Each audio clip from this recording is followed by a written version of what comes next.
Sankranti special video ఇది. Professor K Nageshwar గారి interview. అంతకంటే ముందు వాళ్ళ ఇల్లు ఎలా ఉందో మీకు చూపించాలి అని చెప్పి నేను నేరుగా ఇంటికి వచ్చి ఇంటర్వ్యూ తీసుకోవడానికి వచ్చాను.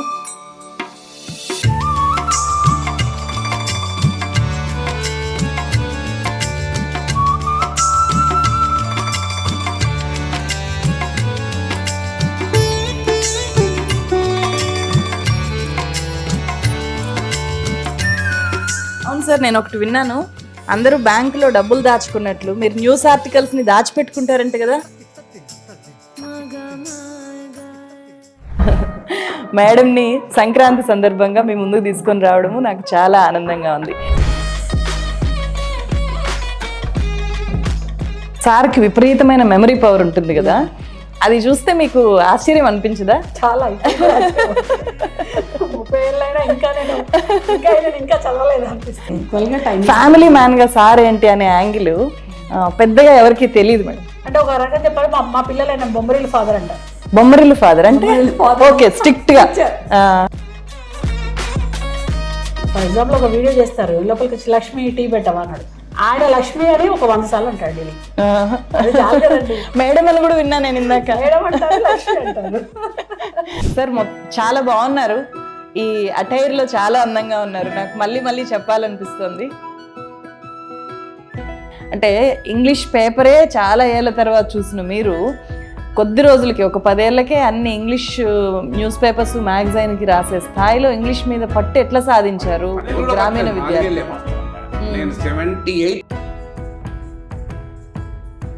ఇంగ్లీష్ మిమ్మల్ని చాలా ఇబ్బంది పెట్టింది, మీరు చాలా తీవ్రమైన నిర్ణయాల వైపు ఆలోచించారు అనేది నేను ఒక ఇంటర్వ్యూలో చూసా. వేర్ ఈజ్ యువర్ రెసిడెన్స్ అని మా నాన్న రెసిడెన్స్ అన్న పదం చెప్పలే, నేను బట్టి పట్టలేదు.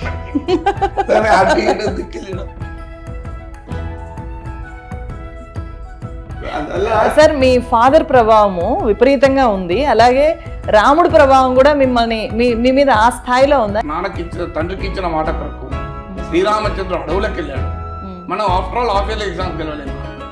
సో అప్పటి శ్రీరాముని క్యారెక్టర్ అంత ప్రభావం చూపి. నాకు నన్ను అడిగిన ప్రశ్నల్లో కూడా సార్ని అడగండి, రామాయణం నిజంగా జరిగింది అని నమ్ముతున్నారా నమ్మట్లేదా అని అడగండి అని చెప్పారు. అనవసరమైన చర్చ. మేడంతో మాట్లాడినప్పుడు కొంత చెప్పారు. మీరు మేడం గురించి, శ్రీలక్ష్మి గారి గురించి మీరు ఏం చెప్తారు? నాకు చాలా గొప్ప స్నేహితురాలు. ఓకే, ఎందుకు స్నేహితురాలు అంటే వాయిస్లెస్ పీపుల్ని రిప్రజెంట్ చేసే మీ ఆలోచన విధానం వల్ల చాలామంది ఈయన లెఫ్టిస్ట్ నాయకుడు అని చెప్పి కింద కామెంట్లు చేసిన వాళ్ళు ఉన్నారు, ఎర్ర జెండా ఆయన, ఎర్ర చొక్కా ఆయన అని చెప్పి ట్రోల్ చేసిన వాళ్ళు ఉన్నారు. రెండు వైపుల నుంచి ట్రోల్స్ ఎదుర్కోవడం అనేది సహజంగా జరుగుతూ ఉంది కదా. సో ఈ రైట్ లెఫ్ట్ కాదు, స్ట్రేట్గా ఆలోచించడం నేర్చుకుంటే ఈ సమస్యలు రావు. అంటే ప్రతిసారి మనుషుల్ని, మాట్లాడే వాళ్ళని, క్వశ్చన్ చేసే వాళ్ళని ఏదో ఒక భావజాలానికి పరిమితం చేయాలి అని చెప్పి చూడడం కూడా ఒక రకమైన దాడి కదా. భావజాలాన్ని ఉండాలి కదా. ఇప్పుడు ఉపనిషత్తులు చెప్పారు, మంచి ఆలోచన అన్ని వైపులు.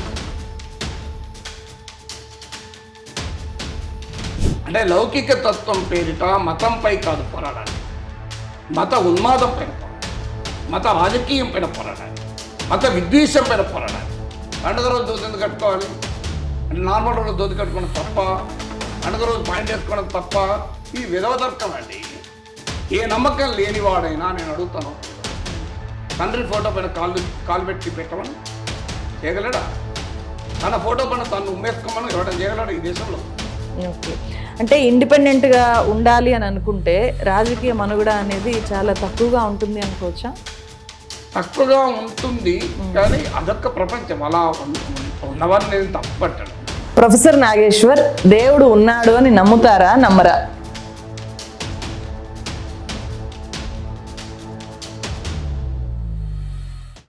నమస్తే ఫ్రెండ్స్, నా పేరు తులసి చందు. సంక్రాంతి స్పెషల్ వీడియో ఇది. ప్రొఫెసర్ కె నాగేశ్వర్ గారి ఇంటర్వ్యూ. అంతకంటే ముందు వాళ్ళ ఇల్లు ఎలా ఉందో మీకు చూపించాలి అని చెప్పి నేను నేరుగా ఇంటికి వచ్చి ఇంటర్వ్యూ తీసుకోవడానికి వచ్చాను. ముందుగా మనము ఇల్లు ఎలా ఉంది అనేది చూద్దాము. ఎందుకంటే రాజకీయ విశ్లేషణలు చేసే ప్రొఫెసర్ నాగేశ్వర్ గారు తన లైఫ్ గురించి, లైఫ్ స్టైల్ గురించి చాలా తక్కువగా మాట్లాడుతూ ఉంటారు. అందుకే ఇల్లు మనల్ని ప్రతిబింబిస్తుంది కదా. సో కొత్తగా వచ్చారు ఈ ఇంటికి, అందుకే ఒక్కసారి మీకు జస్ట్ అలా తిరిగి చూసిద్దాం.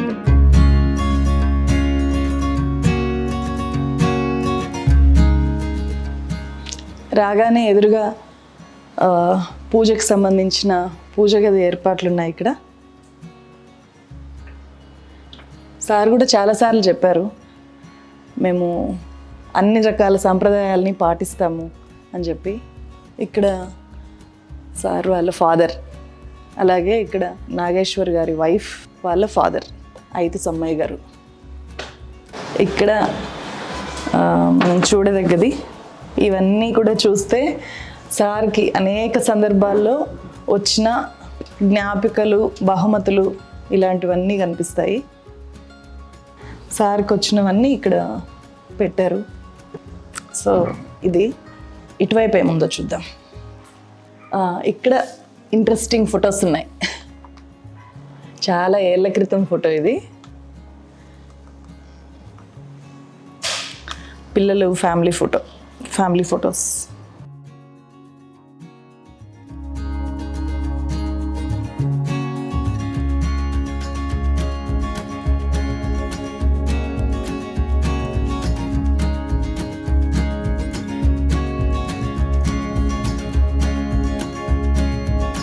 మేడం ఉన్నారు కిచెన్లో. హలో మేడం, ఇప్పుడేమీ అడగను, తర్వాత జాయిన్ అవ్వాలి మీరు. ముందే చెప్పడానికి వచ్చా ఇక్కడ. ఇంకా మళ్ళీ ఈ హాల్లోకి వస్తే ఇక్కడ ఒక ఇంట్రెస్టింగ్ ఫోటో పెట్టారు. ఇది నాగేశ్వర్ గారు ఎమ్మెల్సీగా ఉన్నప్పుడు. ఇక్కడ వైఎస్ రాజశేఖర రెడ్డి కనిపిస్తారు మనకు, ముఖ్యమంత్రి రేవంత్ రెడ్డి అప్పుడు ఫస్ట్ టైం ఆయన ఎమ్మెల్సీ అయ్యారు. అప్పుడే సార్ కూడా ఎమ్మెల్సీ అయ్యారు.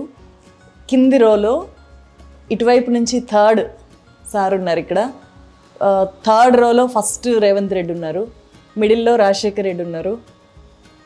2009లో తీసుకున్న ఫోటో ఇది. ఇక్కడ ఒక చిన్న వర్క్ ప్లేస్, పైన ఇంకొక ఫోటో, ఇది కూడా సార్ ఎమ్మెల్సీగా ఉన్నప్పుడుదే. ఇది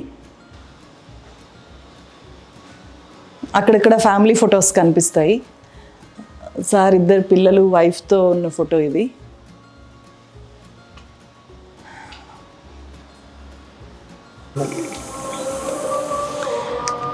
ఇక్కడ ఒక చిన్న బాల్కనీ, అపార్ట్మెంట్లో ఉంటున్నారు. అపార్ట్మెంట్లో చిన్న ప్లేసే ఉంటుంది కాబట్టి ఇక్కడే వీలైనన్ని ఎక్కువ మొక్కలు పెట్టుకున్నారు. చాలా హాయిగా ఉంటుంది ఇక్కడ కూర్చోడానికి. ఇక్కడ ఒక చిన్న వినాయకుడి బొమ్మ, అలాగే కొన్ని పూల కుండీలు. ఇక్కడ చూస్తే Siddhartha degree college for women Dilsukh Nagar వాళ్ళు ఇచ్చిన ఒక చిత్రపటం, తనకు వచ్చింది దాన్ని ఇక్కడ తీసుకొని వచ్చి అలంకరించినట్టున్నారు. అంటే మనకు వీడియోలు చూస్తేనే అర్థమవుతుంది సార్ ఇంట్లో ఉండే వర్క్ చేస్తారు అని. వర్క్ ప్లేస్ ఎట్లా ఉంది, ఆఫీస్ ఎట్లా మెయింటైన్ చేస్తున్నారు అనేది లోపలికి వెళ్ళి చూద్దాం ఒకసారి. నాగేశ్వర్ సార్ ఆఫీస్ ఇది. ఇంట్లోనే ఉంటారు కదా అపార్ట్మెంట్లోనే ఆఫీసు. నమస్తే సార్. ఇంటర్వ్యూ చేయడం కోసం ఈరోజు స్పెషల్ అటైర్లో రెడీ చేయించాము. రెడీ అయి కూర్చున్నారు. సో సార్తో మాట్లాడే ముందు నేను ఇది రికార్డ్ చేస్తున్నాను కదా, సో నేరుగా ఆఫీస్లో ఉన్నారు సార్. ఎప్పుడు వర్కహాలిక్గా ఉంటారు కాబట్టి. ఇది ఆఫీస్ స్టూడియో, ఇది మినీ స్టూడియో. ఒక బెడ్రూమ్ని స్టూడియో లాగా మార్చేసుకున్నారు. గ్రీన్ మ్యాటు, ఇటువైపు ప్రొజెక్టరు, బోలెడన్ని బుక్స్ ఇక్కడ కనిపిస్తాయి. మనకి ఇంట్లో ఎక్కడ బుక్స్ కనిపించవు, ఎందుకంటే ఆఫీస్లో దానికి ఇక్కడ వేరే అరేంజ్మెంట్ ఉంది కాబట్టి ఇవన్నీ చాలా బుక్స్ కనిపిస్తాయి. కౌలన్ షక్దర్ పార్లమెంట్ ప్రొసీడింగ్స్కి సంబంధించిన కాన్స్టిట్యూషన్, ఇండియన్ కాన్స్టిట్యూషన్ లా, అలాగే రివర్స్ డిక్షనరీ, అంటే మీనింగ్ తెలిస్తే వర్డ్ని సెర్చ్ చేసి రివర్స్ డిక్షనరీ. ఓ, ఇది సార్ రాసిందే, ఇంటర్ప్రేటింగ్ కాంటెంపరీ ఇండియా అని చెప్పి సార్ రాసిన బుక్ ఒకటి ఇక్కడ ఉంది. అలాగే రోజు ఎన్ని న్యూస్ పేపర్స్ ఆ స్థాయిలో విశ్లేషణలు చేస్తారు అన్ని అంశాల మీద అంటే దాని వెనుక ఇన్ని న్యూస్ పేపర్స్ని చదివిన కష్టం ఉంటుంది. అలాగే ఇక్కడ మ్యాగజైన్స్ కూడా కనిపిస్తున్నాయి, బోల్డ్ అన్ని మ్యాగజైన్స్. ఇవన్నీ మ్యాగజైన్స్ అంటే ఒక నెలలో, ఇవన్నీ ఒకరోజు న్యూస్ పేపర్స్, ఇవన్నీ ఒక నెలలో ఒక వారంలో వచ్చే మ్యాగజైన్స్. ఇండియా టుడే కనిపిస్తుంది, ఫోర్బ్స్ కనిపిస్తుంది, అవుట్లుక్, ఓపెన్, ద వీక్.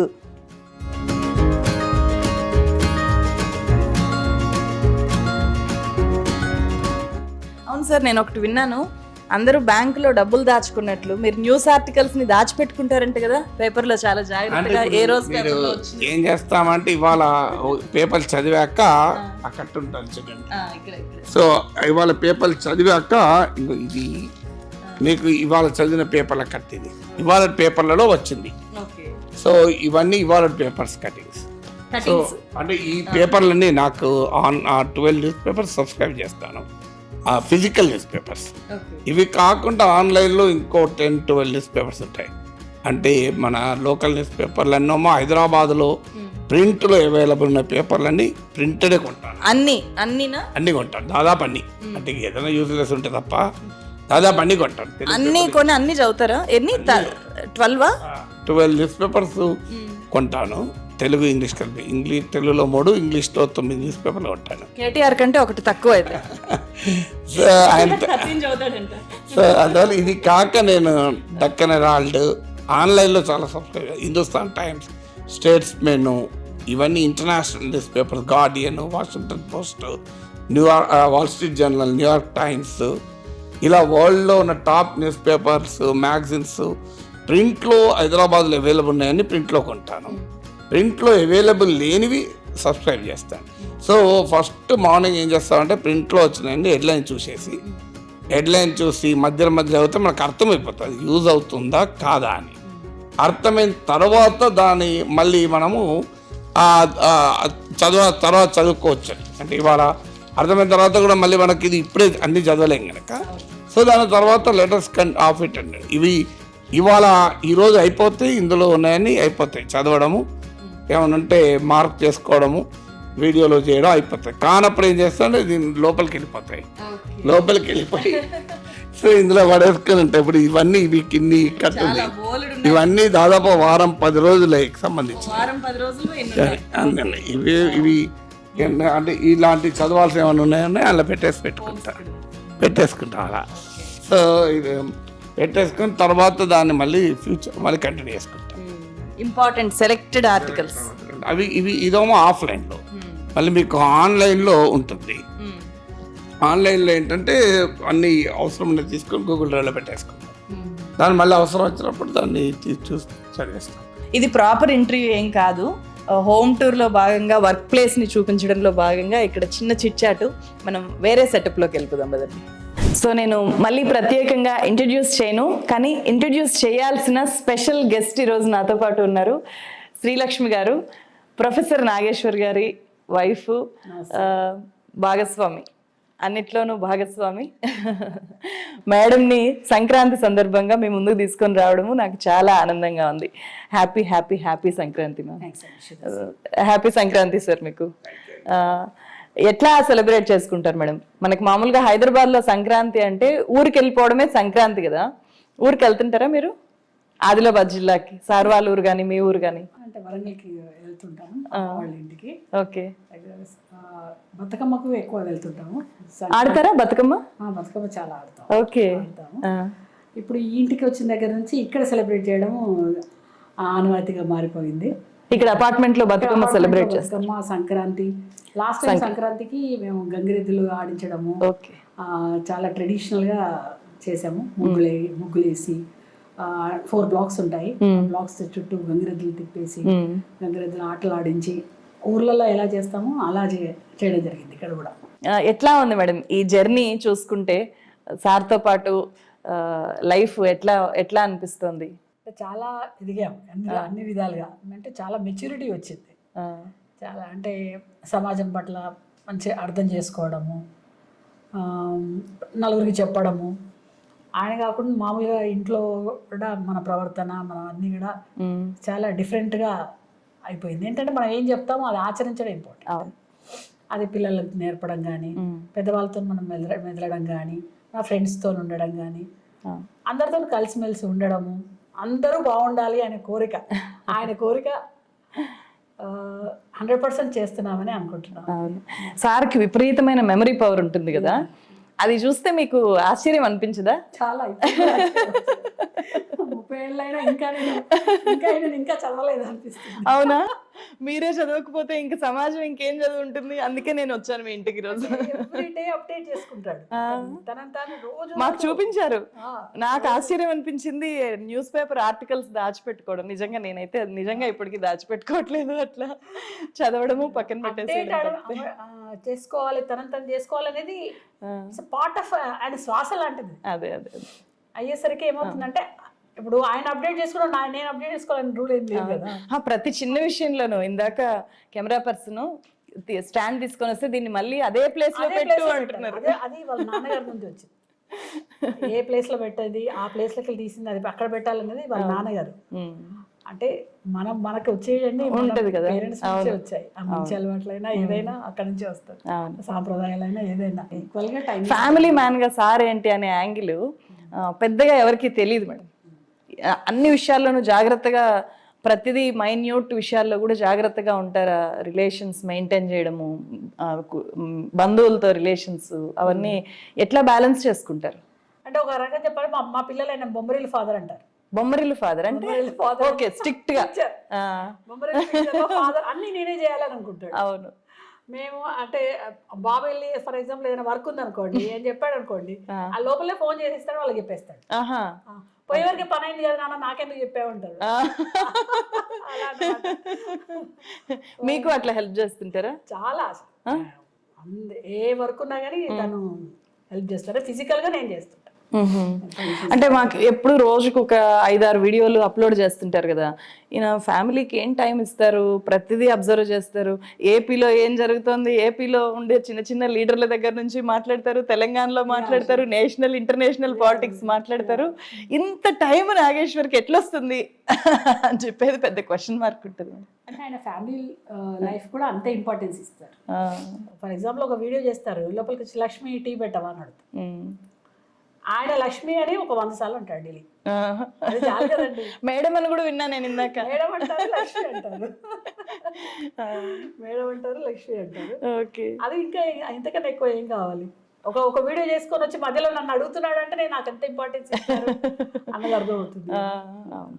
అంటే సార్ జర్నీలో, ప్రొఫెషనల్ జర్నీలో మీ భాగస్వామ్యము ఎట్లా ఉంది? మొదటి నుంచి ఎట్లా మిమ్మల్ని భాగస్వామ్యం చేశారని చెప్పండి. అంటే నేను జర్నలిజం చేశాను. బయట ఎక్కడో పెళ్ళయ్యాక చేశారా? పెళ్ళయ్యాక చేశాను. బయట ఎక్కడో వేరెక్కడ వర్క్ చేసే బదులు మనమే ఎందుకు స్టార్ట్ చేయకూడదని అనాలిసిస్ అని ఒక మ్యాగజైన్ స్టార్ట్ చేశాను. అనాలిసిస్ అని అంటే ఆయన ఆలోచనలు తగ్గట్టుగా ఉంటుంది. మీరు హ్యాండిల్ చేసేవాళ్ళ? హ్యాండిల్ చేశాను. దాన్ని ఎడిటింగ్ అంత పార్ట్, దాని ప్రింటింగ్, దాని డిస్ట్రిబ్యూషన్, ఎడిటర్ అది నేను చేసేదాన్ని. తను ఆర్టికల్స్ సేకరించడము, ఆర్టికల్స్ రాయడము అదంతా తరహా. మీరు కూడా న్యూస్ ఆర్టికల్స్ అనాలిసిస్ చేయగలరు? అంటే నేనంతా ప్రొడక్షన్ వైపు ఎడిటింగ్ లో నాకు ఈవెన్ ఇప్పటికి కూడా వీడియోస్ ఎడిటింగ్ నాకు ఇష్టం. కూడా ఎడిటింగ్ అంటే ఇష్టం. ఓకే ఓకే, వీడియోస్ ఎడిటింగ్ చేయగలరా మేడం మీరు?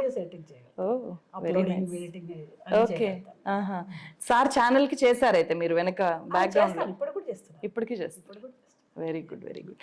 సార్ స్పెండ్ చేయలేకపోతున్నాను ఇప్పుడు. ఫ్యామిలీ అన్ని చూసుకోవడము, డైలీ ఒక 2 hours. అదే, యూట్యూబ్ ఛానల్ స్టార్ట్ చేయాలి అనేది ఎట్లా వచ్చింది ఆలోచన? సార్దా మీ ఆలోచన? ఎట్లా? సార్దే. యాక్చువల్గా ఏంటంటే ఆయన నేచర్ ఏంటంటే ఒక కొత్త టెక్నాలజీ రాగానే అడాప్ట్ చేసుకుంటాడు ఇమ్మీడియట్ గా. అది రైటింగ్ లో అందులో న్యూస్ పేపర్ ఉన్నప్పుడు అప్పుడు టాప్ అయి ఉండేవాడు. ఇమ్మీడియట్ గా న్యూస్ సేకరించడం, ఏదో పేపర్కి రాయడం అలా ఉండేవాడు. తర్వాత మేము మ్యాగజైన్ నడిపాం 10 years. తర్వాత వెబ్సైట్ పెట్టాము. ఇమ్మీడియట్ ఏ టెక్నాలజీ వచ్చినా అడాప్ట్ చేసుకొని దాన్ని పట్టు వదల విక్రమార్కుడు లాగా చేసేస్తాడు. అది అవర్స్, ఇప్పటికి కూడా 16 hours వర్క్ చేస్తాడు. అది ఆయనది. అవును. లైఫ్ స్టైల్ ఎట్లా ఉంటుంది? మార్నింగ్ లేచినప్పటి నుంచి మార్నింగ్ రొటీన్ ఎలా ఉంటుంది? యోగాసనాలు చేస్తారని విన్నా నేను. చేస్తారు 1 year నుంచి చేయట్లేదు. అంత ముందు మాత్రం డైలీ చేసేవాళ్ళు. అంటే ఈ హెల్దీ లైఫ్ స్టైల్ మెయింటైన్ చేయడానికి ఎట్లాంటి జాగ్రత్తలు తీసుకుంటారు? అంటే ఇంటి ఫుడ్ తింటారు, బయట ఫుడ్ అస్సలు ఇష్టం ఉండదు. సాధ్యమంత వరకు నా ఫుడ్ ఇష్టము చేస్తాను. సినిమాలకు వెళ్ళడము, టూర్స్కి వెళ్ళడము? సినిమాలకు అంటే చాలా బాగుంది ఇంకా అంటే చాలా రేర్ కానీ వస్తారు. ఇద్దరు ఇంట్లో కలిసి పెట్టుకొని చూస్తాం. పిల్లలతో కలిసి. ఆ పిల్లలతో అంటే చాలా రేర్ అంటే పిల్లలు. ఎట్లాంటి బాగా మూవీస్ లో ఉంటాడు. ఎట్లాంటి మూవీస్ చూస్తారు? అంటే కొంచెం పౌరాణికల్ మ్యూజిక్ అంటే మూవీ అంటే చాలా ఇష్టం. ఇప్పుడు రావట్లేదు కదా లేవు అంటే ఇక యూట్యూబ్ లో పెట్టుకొని చూడండి. పాత సినిమాలు. పాత సినిమాలు కానీ కొత్త సినిమాల గురించి మాట్లాడతారు సార్ ఎక్కువ. అదే కొన్ని మాట్లాడుతుంటారు చూస్తారు రేర్ గా, చాలా తక్కువ. ఎక్కువ ఇప్పుడు నర్తనశాల 100 సార్లు చూస్తుంటాడు. అవును. ఓ దానవీర శూరకర్ణ 40-50 సార్లు అలాగా. ఎప్పుడు టైం దొరికినా అంటే మెయిన్ గా భాష ఇష్టం.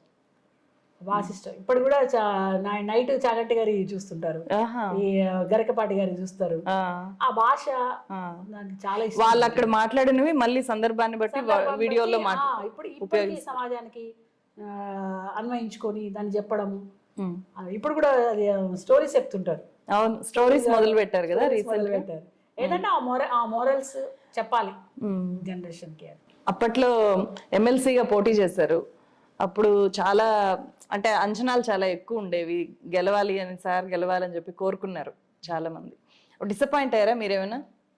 2 times గెలిచారు. 2 times గెలిచారు రీసెంట్ గా. అంటే థర్డ్ టైం అసలు ఆయనకి ఇష్టం లేకుండే, కానీ అంటే ఆయనను అంటే సపోర్ట్ చేసిన ఆర్గనైజేషన్స్ అందరూ మీలాంటి వాళ్ళు ఉండాలి సార్, కంపల్సరీ ఉండాలి అంటే అన్నారు. సిచ్యువేషన్ ఇప్పుడు అంతా మనీ మైండెడ్ అయిపోయింది అంటే కూడా వినకుండా చాలా బలవంతంగా అసలు కంటెస్ట్ చేశారు.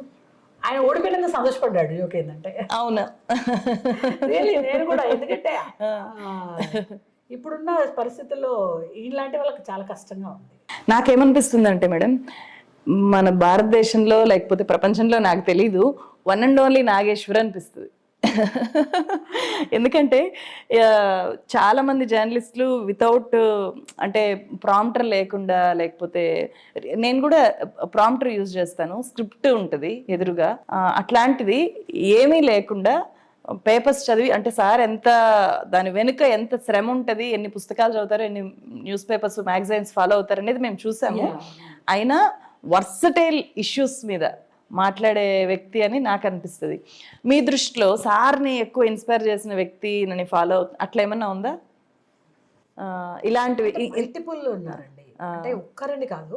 ఆయన అన్ని బుక్స్ చదువుతారు, ఇది అని కాదు, ఒక్కటని కాదు, కొన్ని 100,000 పుస్తకాలు చదివారు. 1000 పుస్తకాలు. ఇప్పుడు డైలీ కూడా పేపర్స్ దాదాపు 16 పేపర్స్ అండ్ వెబ్సైట్స్, మ్యాగజైన్స్ అసలు 20-24 పైన చూసాం మేము, చూపించారు. అవి డైలీ అప్డేట్ చేసుకుంటారు. ఈ ఒక్కరంటూ ఇన్స్పిరేషన్ అంటే కొంత అమర్త్య సేన్ ప్రభావము, నామ్ చామ్స్కీ పుస్తకాలు అన్ని చాలా పుస్తకాలు చదివారండి, ఒక్కరండి కాదు అసలు. అదే అంటే తెలుగు జర్నలిస్ట్ కావడం వల్ల ఇప్పుడు దేశంలో ప్రఖ్యాత జర్నలిస్టులు ఎవరున్నారు అంటే హిందీ వాళ్ళ పేర్లు చెప్తారు. అప్పుడు మనకు ఇంతకు మించిన వాళ్ళు ఎవరున్నారు ఇన్ని విషయాల మీద ఇంత అనర్గళంగా అని చెప్పి నాకు అనిపిస్తుంది. It's my feeling, opinion. అరే మన సార్ ఉన్నారు కదా అని చాలాసార్లు నేను అనుకున్నాను, షేర్ చేస్తాను కూడా. మీకు కూడా అట్లాంటి ఫీలింగ్ ఏమైనా ఉందా? అంటే ఇంకా రావాల్సిన అంత గుర్తింపు పూర్తి స్థాయిలో జాతీయ స్థాయిలో రాలేదు అని. జాతీయ స్థాయిలో అంటే హిందీ ప్రభావం అండి, హిందీలో ఆయన పూర్. అదర్వైజ్ ఇప్పటివరకే యూట్యూబ్ ఏదో ఒకటి హిందీలో కూడా పెట్టేవాడు, ఆయనకి ఇష్టం కూడా, కానీ అది ఆ భాషా పరిధిని ఇంకా దాటలేకపోతున్నారు. తెలుగులో మాత్రం మ్యాక్సిమం రీచ్ అవుతారు ఇప్పటివరకు అయితే. Thank you so much madam. మీరు బయటికి వెళ్ళే పని ఆపుకొని మా గురించి మేడం వెళ్ళిపోయారు. ఇంకా సార్తో మాట్లాడదాం, చాలా విషయాలు ఉన్నాయి, మీరు నన్ను అడగమన్నవి కూడా ఉన్నాయి. ర్యాపిడ్ ఫైర్ ఉంది చివరిలో, ఆ ర్యాపిడ్ ఫైర్ క్వశ్చన్స్ కూడా అడుగుతాను. సార్ చాలా బాగున్నారు, ఈ అటైర్లో చాలా అందంగా ఉన్నారు. నాకు మళ్ళీ మళ్ళీ చెప్పాలనిపిస్తుంది. మనల్ని చూసే వాళ్ళకి కూడా మిమ్మల్ని ఇలా చూడడం చాలా కొత్త. ఇది ఇష్టం కూడా. అవునా, వేసుకుంటారా అసలు ఎప్పుడైనా? అంటే పండుగలప్పుడు, ఫ్యామిలీ మెంబర్స్ పెళ్ళిళ్ళు ఇలాంటి ఎప్పుడో వేసుకుంటాను. So like it actually. చాలా తక్కువ మంది చూస్తుంటారు అయితే.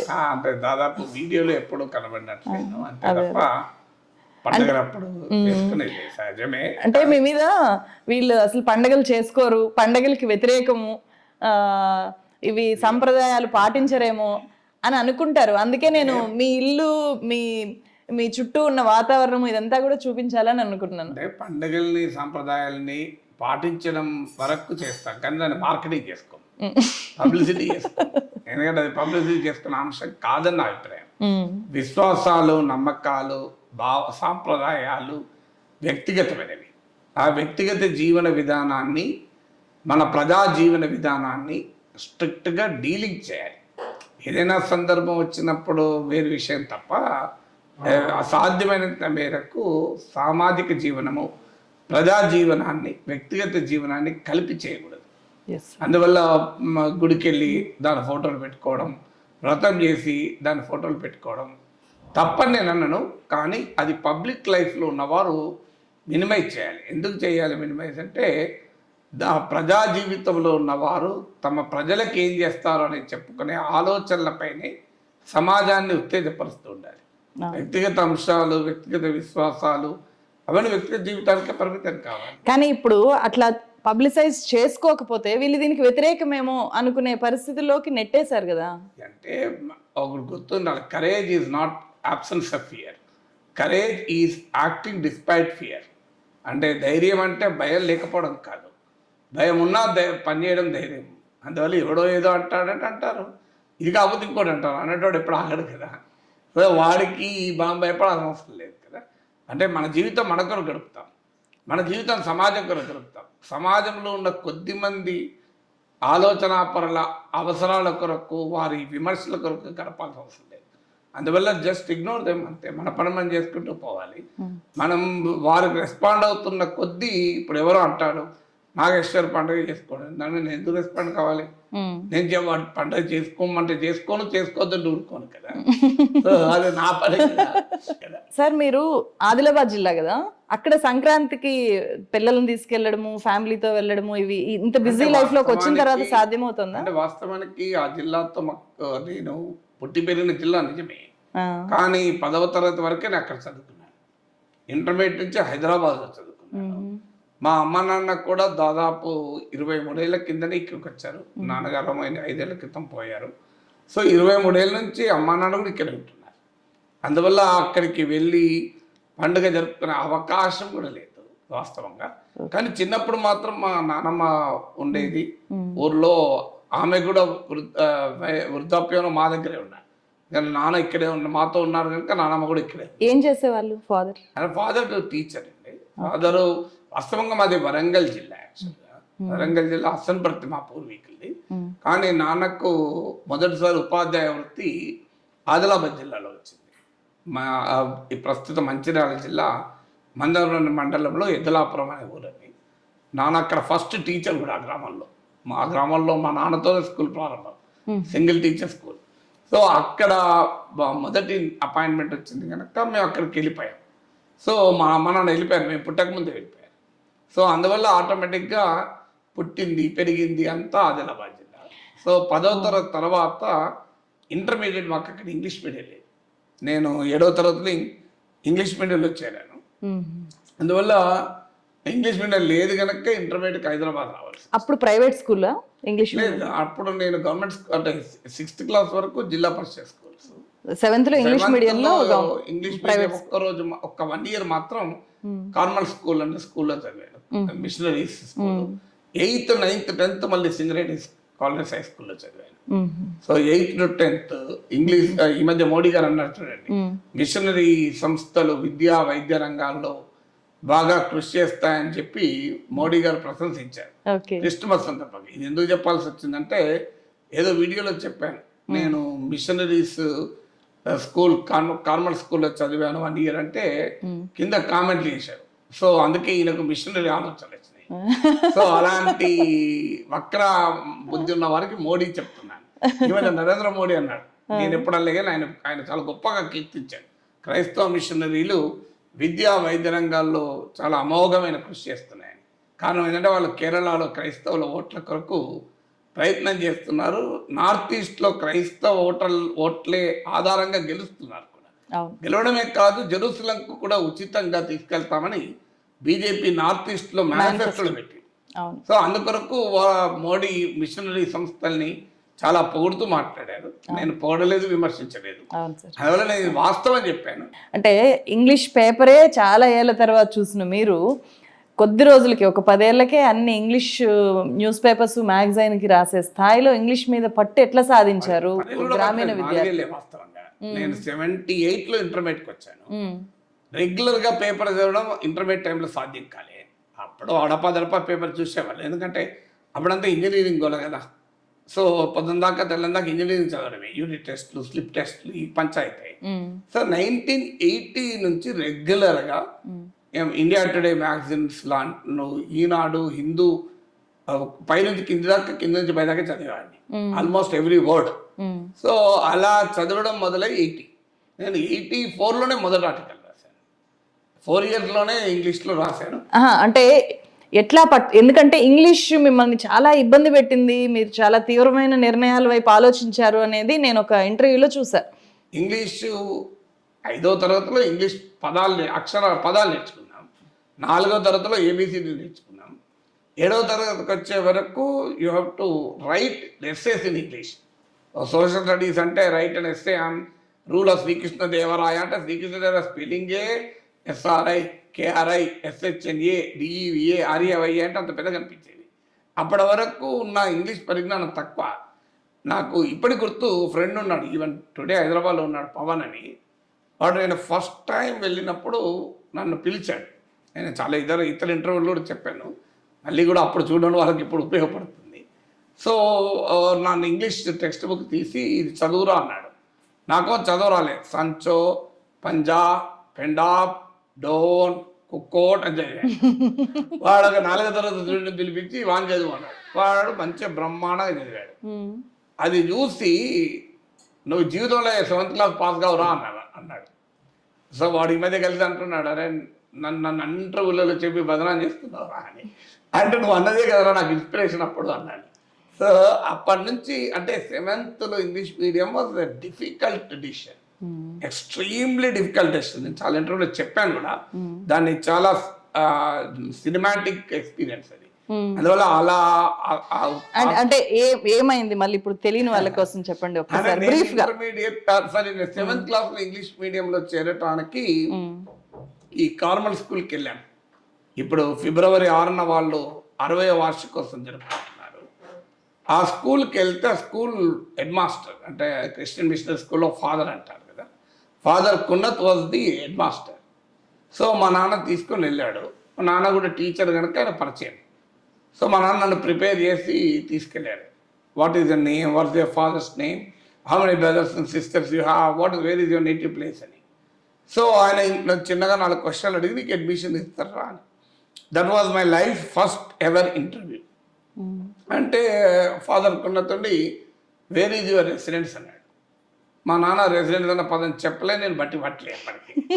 సరే అటు ఇటు దిక్కెళ్ళడం మా నాన్న పక్కకి వెళ్ళి అదే మన ఊర్రా అని చెప్తున్నాడు. సో ఫాదర్ కింద చూసి, సారీ సదాశివ గారు, మీ వాడు మంచి చేసి గురించి ఊహించి చెప్తున్నాను నేను. ఈ cannot cope up with English medium, it is very poor in English. Residence అంటే తెలియకపోతే it's extremely difficult to cope up, suffer అవుతాడు, మీరు తెలుగు మీడియంలో వేయండి అన్నాడు. మా నాన్నకు నా మీద బాగా నమ్మకం ఉండే. అందులో కూడా ఒక కొడుకు ఇంగ్లీష్ మీడియం చదవాలి అనే, అందరి పిల్లల్ని ఇంగ్లీష్ మీడియం చదివించాలని కోరుకుంటే అప్పుడున్న ఆర్థిక స్థితి పర్మిట్ చేయలేదు. సో అందువల్ల నా వరకు వచ్చే వరకు అవకాశం నాకు దక్కింది. కానీ ఇంగ్లీష్లో చదవాలి అనే బలమైన కోరిక, నా మీద నమ్మకం కూడా ఉండే, వీడు చదవగలుగుతాడు, పట్టుదల ఉన్నాడు అని. సో అందువల్ల అప్పుడు మా నాన్న అన్నాడు, లేదు సార్ ఒక అవకాశం ఇవ్వండి మీరు. నేను కూడా స్కూల్ అప్పటికి మా నాన్న హెడ్ మాస్టర్ స్కూల్లో. సో నా స్కూల్లోనే చదువుతున్నాడు, మీకు ఒక గ్యారంటీ ఇస్తాను, మీరు 6 నెలలు మీ స్కూల్లో చేర్పించుకోండి. 6 నెలల వరకు మీ క్లాస్లో 40 మంది స్టూడెంట్స్లో టాప్ 20 అంటే ఎవరంతా సింగరేణి కాలరీస్ ఏరియా, అది ఆఫీసర్ల అందరు పిల్లలు సింగరేణి కాలరీస్ ఆఫీసర్ల పిల్లలు ఎక్కువ మంది. సో వాళ్ళతో పోటీ పడి మా వాడు టాప్ 20 ర్యాంకుల్లో ఉంటే ఉంచండి, లేకపోతే టీసీ ఇచ్చి పంపించండి, నేనే హెడ్ మాస్టర్ కనుక చేర్చుకుంటాను అన్నాడు. ఆ లాస్ట్ సెంటెన్స్ ఫాదర్కు ఉన్నది కప్పిలేదు. పిల్లవాడు ఇబ్బంది పడాడు కదా, వాళ్ళ ఫాదరే హెడ్ మాస్టర్ కదా, సో టీసీ ఇచ్చినా మళ్ళీ పెళ్ళి చేర్చుకుంటాడు కదా అని అన్నాడు. నేను అలా ఇంగ్లీష్ మీడియంలో చేరి first unit test fail, second unit test fail, third unit test fail. అప్పుడు మీరు చెప్పిన ఆ తీవ్రమైన డిసిషన్ ఈ మధ్య వీడియోలో కూడా చెప్పాను నేను. సో ఒక కాన్వెంట్ స్కూల్లో బావి ఉండే, ఆ బావిలో దూకుదామని వెళ్తే ఒక స్టూడెంట్ ఫ్రెండ్ ఉండే క్లాస్మేట్ బెంజమిన్ అని. సో వాడు అడ్డం వచ్చాడు. వాడు ఎందుకో అనుకోకుండా అక్కడికి వచ్చాడు, అడ్డం కూడా రాలే. వాడు వచ్చి ఏంద్రా ఏం చేస్తున్నావు ఇక్కడ అన్నాడు. దాంతో డైవర్ట్ అయిపోయి ఇలా ఓడిపోకూడదు జీవితంలో అని. అప్పటికే నాకు రామాయణము భారతము ఇవన్నీ పురాణాలు చదివేవాడిని, అంటే బాగా అల్లరి చేసేవాడిని కనుక ఈ సమ్మర్ డేస్లో మా నాన్న నాతో రామాయణం చదివించి ఊర్లో వాళ్ళకి చెప్పించేవాడు. సో వాడి ప్రభావం చాలా ఉండే.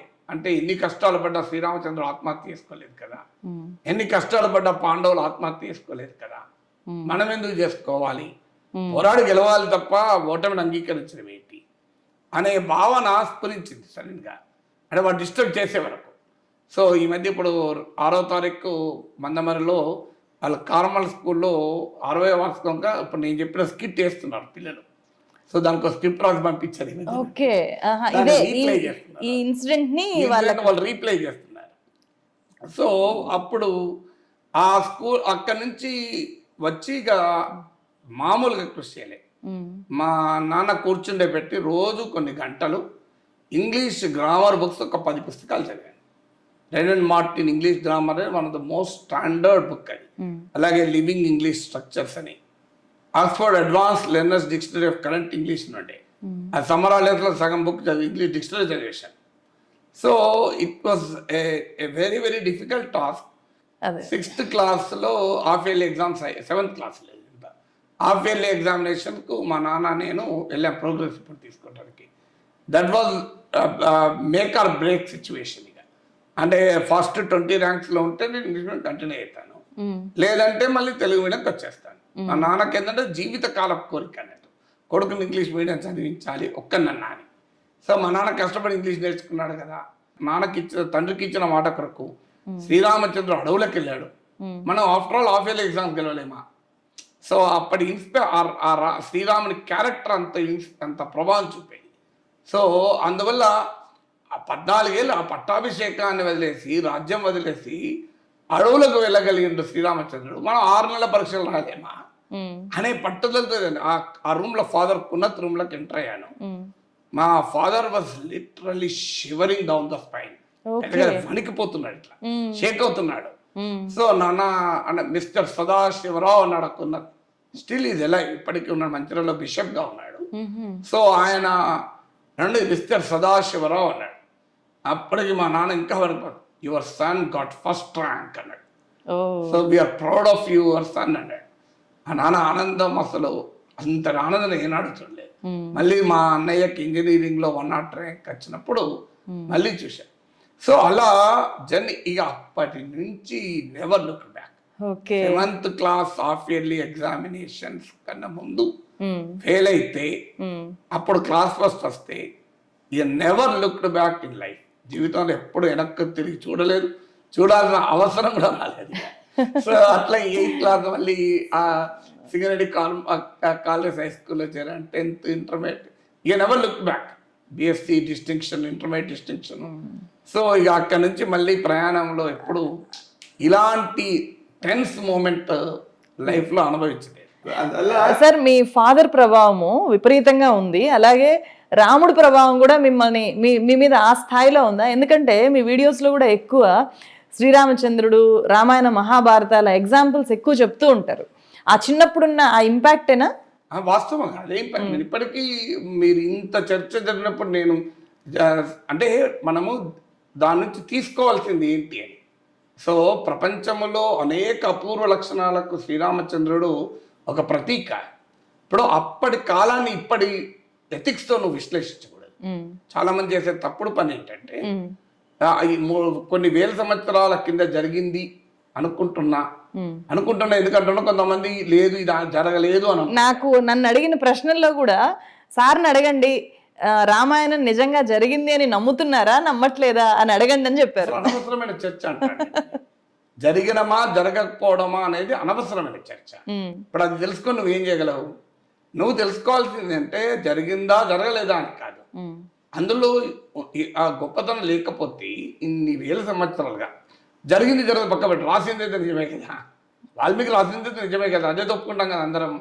మరి అప్పటి నుంచి ఇప్పటికి ఇన్ని సంవత్సరాల తర్వాత కూడా ఇప్పుడు 15 రోజుల కింద వచ్చిన పుస్తకం ఇవాళ కనుమరుగవుతుంది, నెలకి వారం రోజుల కింద వచ్చిన సినిమా ఫెయిల్ అవుతుంది. మరి ఇన్ని వందల సంవత్సరాల వేల సంవత్సరాల కింద కథ ఈనాటికి కూడా కోట్లాది మంది భారతీయుల్ని ఉత్తేజపరచడం అనేది మామూలు విషయం కాదు కదా. మీరు అప్పట్లో చూసిన శ్రీరామచంద్రుడికి ఇప్పుడు వింటున్న జై శ్రీరామ్ నినాదాలకి ఒక తేడా ఏమైనా గమనించారా? అంటే అప్పుడు రాముని పైన భక్తితోనే ఉండేది, ఇప్పుడు రాముని పైన భక్తి కన్నా రాజకీయం ఎక్కువైపోయింది. రాముని పైన భక్తితో జై శ్రీరామ్ అన్నా జై సీతారాం అన్నా అది ఎవరు చెప్పాల్సిన అవసరం లేదు, ఎవరు అనమని అనిపించాల్సిన అవసరం లేదు. అది కోట్లాది మంది భారతీయుల గుండెల్లో నుంచి అనునిత్యం వచ్చే రామనామం అది. ఇలాంటప్పుడు హిందూ కత్రే మే హై అనే ఒక నినాదాన్ని మీరు ఎట్లా చూస్తారు? అంటే హిందూ కత్రే మే హై అంటే హై ఎందుకై అంటే హిందూ ధర్మం యొక్క గొప్పతనాన్ని విశిష్టతను, అది హిందూ మతం అనేది మతం కాదు, అది ధర్మం, అదొక జీవన విధానం. దాని యొక్క విశాల స్వభావాన్ని అర్థం చేసుకోకపోవడం వల్ల ప్రమాదం ఉంది. సో వాట్ ఈజ్ హిందూయిజం అనేది ఎవరికి తోచినట్టు వాళ్ళు వివరించడం వల్ల వచ్చింది. మా హిందూ ధర్మం అనేది దేశం కాదు, దేశము ఎక్కడ హిందూ ధర్మంలో అంటే ఏ మతంలోనైనా అనేక అంశాలు ఉంటాయి. ఎందుకంటే మతము కొన్ని వందల వేల సంవత్సరాలు ఎవాల్వ్ అవుతుంది. ఇప్పుడు ఆ మతంలో అన్నీ ఉండాలి అంటే అది ఐడియలిజం అవుతుంది. ఈ హిందూ మతం అనేది కాదు, ప్రపంచంలో ఏ మతమైనా తీసుకోండి, ఏ మతమే కాదు ఏ సిద్ధాంతమైనా తీసుకోండి, ఏ తాత్విక చింతనైనా తీసుకోండి, అందులో అన్ని సమకాలీన సమాజానికి అన్వయించుకోలేదు. ఎందుకంటే అవి రచించిన సమయము దేశకాల పరిస్థితులు అప్పటివి వేరుగా ఉంటాయి. సో అప్పటి దేశకాల పరిస్థితులతో ఇప్పుడు మనం పోల్చలేము. ఇప్పుడు తమ్ముడు లక్ష్మణునిలాగా అన్నతో పాటు వనవాసానికి వెళ్ళకపోతే అది నేరం కాదు. అన్నదమ్ములు విడిగా ఉన్నాడు, ఇప్పుడు నేరం అవుతుందా? సో ఇప్పుడు మారిపోయిన ప్రపంచం, మీరు అన్నదమ్ములు విడిగా ఉన్నారు అందువల్ల రామలక్ష్మణులాగా లేరు అని తిట్టలేం కదా. సో అందువల్ల పరిస్థితులు మారుతాయి. కానీ హిందూ ధర్మంలో ఉన్న అనేక పాజిటివ్ అంశాలు ఉన్నాయి, వాటిని విమర్శకులు గుర్తించరు, దురదృష్టవశాత్తు ఆచరించేవారు గుర్తించరు. అందుకు కత్రేమే ఎవరి వల్ల కత్రేమే అని ఇద్దరి వల్ల. అంటే హిందూ ధర్మమును ఆచరించడంలో గొప్పతనం చెప్పడమే తప్ప ఆచరించని వారి వల్ల సమస్య ఉంది. హిందూ ధర్మం అంతా కూడా మూఢత్వము, హిందూ ధర్మం అంతా కూడా అవివేకము అనేటువంటి విమర్శకుల ఆలోచనల్లో కూడా ఉంది. అందువల్ల ఎప్పుడు కూడా నువ్వు ఏమి తీసుకుంటావు అన్నది పాయింట్ కదా. ఏమి తీసుకున్నప్పుడు మహాభారతంలో వేదవ్యాసుడు 1,00,000కు పైగా శ్లోకాలు రాశాక వినాయకుడు అడుగుతాడు, ఈ కవులతో ఈ పంచాయతీ రాయమంటే 1,00,000 శ్లోకాలు రాశావు, సో ఇదంతా కాదు, ఒక శ్లోకములో మహాభారతం యొక్క ఎసెన్స్ చెప్పగలరా, ఎసెన్స్ అంటే దాని సారం చెప్పగలరా అని అడిగాడు వినాయకుడు. అప్పుడు వేదవ్యాసుడు, చూడు వినాయక, ఒక్క మహాభారతం ఏంటి 1,000,000 గ్రంథాల సారాన్ని ఒక్క శ్లోకం ఏంటి 1/2 శ్లోకంలో చెప్తాను అని చెప్పాడు. అని పరోపకారాయ పుణ్యాయ పాపాయ పరపీడనం అన్నాడు. అంటే ఇతరులకు సహకరించడము, ఉపయోగం చేయడము, ఉపకారం చేయడము, మేలు చేయడము పుణ్యము, ఇతరులను పీడించడము, కష్టపెట్టడము, ద్వేషించడము పాపము. ఇది తేడా అని చెప్పి వేదవ్యాసుడు ఒక్క 1/2 శ్లోకంలో చెప్పాడు. మొదటి ఇది నేను ఇప్పుడు పరోపకారాయ పుణ్యాయ పాపాయ పరపీడనం, దీన్ని దేనికైనా అన్వయించండి. మీరు మార్క్సిజం ఏం చెప్పింది ఇదే చెప్పింది, class between haves and have nots the history అన్నాడు కార్ల్ మార్క్స్. అంటే పరస్పరం సంఘర్షించిన శక్తుల నడమ చరిత్ర పుట్టనని శ్రీశ్రీ మహాప్రస్థానంలో అంటాడు. ఆయన మార్క్సిజం ఇదే class between haves and have nots the history అన్నాడు. అనగా నీకు మహాభారతంలో 1/2 శ్లోకంలో చెప్పింది అదే, పరోపకారానికి పరపీడనానికి మధ్య జరిగే ఘర్షణే కదా. అందుకే మీకు సినిమాలో కురుక్షేత్రం సినిమాలో శ్రీశ్రీ ఒక పాట రాయమంటారు, యుద్ధాన్ని కురుక్షేత్ర సంగ్రామాన్ని వర్ణిస్తూ రాయమంటే అప్పుడు అద్భుతమైన పాట రాస్తారు. అది పాట చూడండి మీకు ఇప్పటికి ఉంటుంది. అందులో కురుక్షేత్రం కురు పాండవ రోషాగ్నుల రణక్షేత్రం అని ఒక్కొక్క మహావీరుల్ని వర్ణిస్తూ శ్రీశ్రీ రాసిన పాట అది. అందులో మధ్యలో చెప్తాడు, మానవ జీవితమే ఒక మహాభారతం, మంచి చెడుల నడుమ జరుగు నిత్య ఘర్షణం అంటాడు. సో ఇది అర్థం చేసుకోకపోతే, సో ఎవరు చెప్పారు? నేను ఈ మధ్య సనాతన ధర్మం పైన జరిగిన సభలో మాట్లాడుతూ కూడా భగవద్గీతలోని 7వ అధ్యాయంలోని 21వ శ్లోకాన్ని ఉటంకిస్తూ చెప్పాను. పేజ్ నెంబర్ తో సహా సో శ్లోకం నెంబర్ తో శ్లోక నెంబర్తో సహా చెప్పాను. సో అందులో ఏముంది? ఎవరు ఏ దేవుణ్ణి భక్తి శ్రద్ధలతో పూజిస్తారో ఆయా దేవుని పట్ల ఆయా వ్యక్తులలో బలమైన విశ్వాసాన్ని నేనే కల్పిస్తాను అన్నాడు యోగీశ్వరుడైన శ్రీకృష్ణుడు. మరి ఎట్లా అన్నాడు? మరి ఏమన్నాడు అది? అంటే ఇంతకన్నా విశాలమైన భావన ఎన్ని మతాల్లో ఉంటుందో చెప్పండి. హిందూ ధర్మం కదా. అండ్ మరి ఎక్కడి నుంచి వచ్చింది ఇది? స్వామి వివేకానంద అమెరికాకు వెళ్ళి షికాగోలో చెప్తాడు, నేను ఏ దేశం నుంచి వచ్చానంటే ఏ మతం, అది రిలీజన్ ఆఫ్ పార్లమెంట్ ఆఫ్ రిలీజన్స్లో, మా మతములోనే సత్యం ఉంది అని మేము అనుకోము, అన్ని మతాల్లోనూ సత్యం ఉంది అని నమ్మే ఒక గొప్ప దేశం నుంచి నేను వచ్చానంటాడు స్వామి వివేకానందుడు. ఇది భారతీయత, ఇది హిందూ ధర్మము. ఇది ఈశా ఉపనిషత్తులో చెప్తారు, ఈ చరాచర జగత్తులో ఏ జీవరాశికి మరో జీవరాశి పైన ఆధిపత్యం చేసే అది హక్కే లేదు అంటాడు. సో ఇంతకన్నా గొప్ప సామ్యవాద సిద్ధాంతం అని చెప్పండి. బలవంతులు దుర్బల జాతిని బలహీనులు కావించ నరహంతలు జరాధిపతులు ఈ చరిత్రమున ప్రసిద్ధికెక్కారన్న శ్రీశ్రీ మాటకు దీనికి తేడా అయినా చెప్పండి. సో ఒక జాతి, ఒక వర్గం మరో వర్గాన్ని, ఒక జాతి మరో జాతిని దోచుకోకూడదని మార్క్స్ చెప్పిన సిద్ధాంతానికి దీనికి తేడా ఏంటి నాకు చెప్పండి. ఇంకేమైనా తేడా ఉన్నదా? ఈశా ఉపనిషత్తులో చెప్పిన దానికి మా కార్ల్ మార్క్స్ చెప్పిన దానికి తేడా ఏంటి? ఈ సరాచర జగత్తులో ఏ జీవరాశి మరో జీవరాశిపై ఆధిపత్యం చేసే హక్కే లేదు అని ఉపనిషత్తులో చెప్పారు. సో మార్క్స్ ఇదే చెప్పాడు కదా, ఒక వ్యక్తిని మరో వ్యక్తి, ఒక వర్గాన్ని మరో వర్గం, ఒక దేశం మరో దేశాన్ని దోచుకోవద్దు అన్నాడు. ఇది ఇప్పుడు నేను చెప్పింది సుప్రీంకోర్టు జల్లికట్టు తీర్పులో కోర్టు చేసింది. ఏ నాగరాజు ఆ జడ్జిమెంట్ అని మీరు గూగుల్లో కొడుతూ దొరుకుతుంది చూడండి. ఈశా ఉపనిషత్తు కోర్టు చేసింది. మరి ఇంతకన్నా ఆత్మిక చింతన ఏముందండి? మత రాజకీయాలు చేసే వాళ్ళకి చెప్పాలి సార్. మత రాజకీయాలు కాదు, అన్ని రాజకీయాలు చేసే వాళ్ళకి చెప్పాలంట.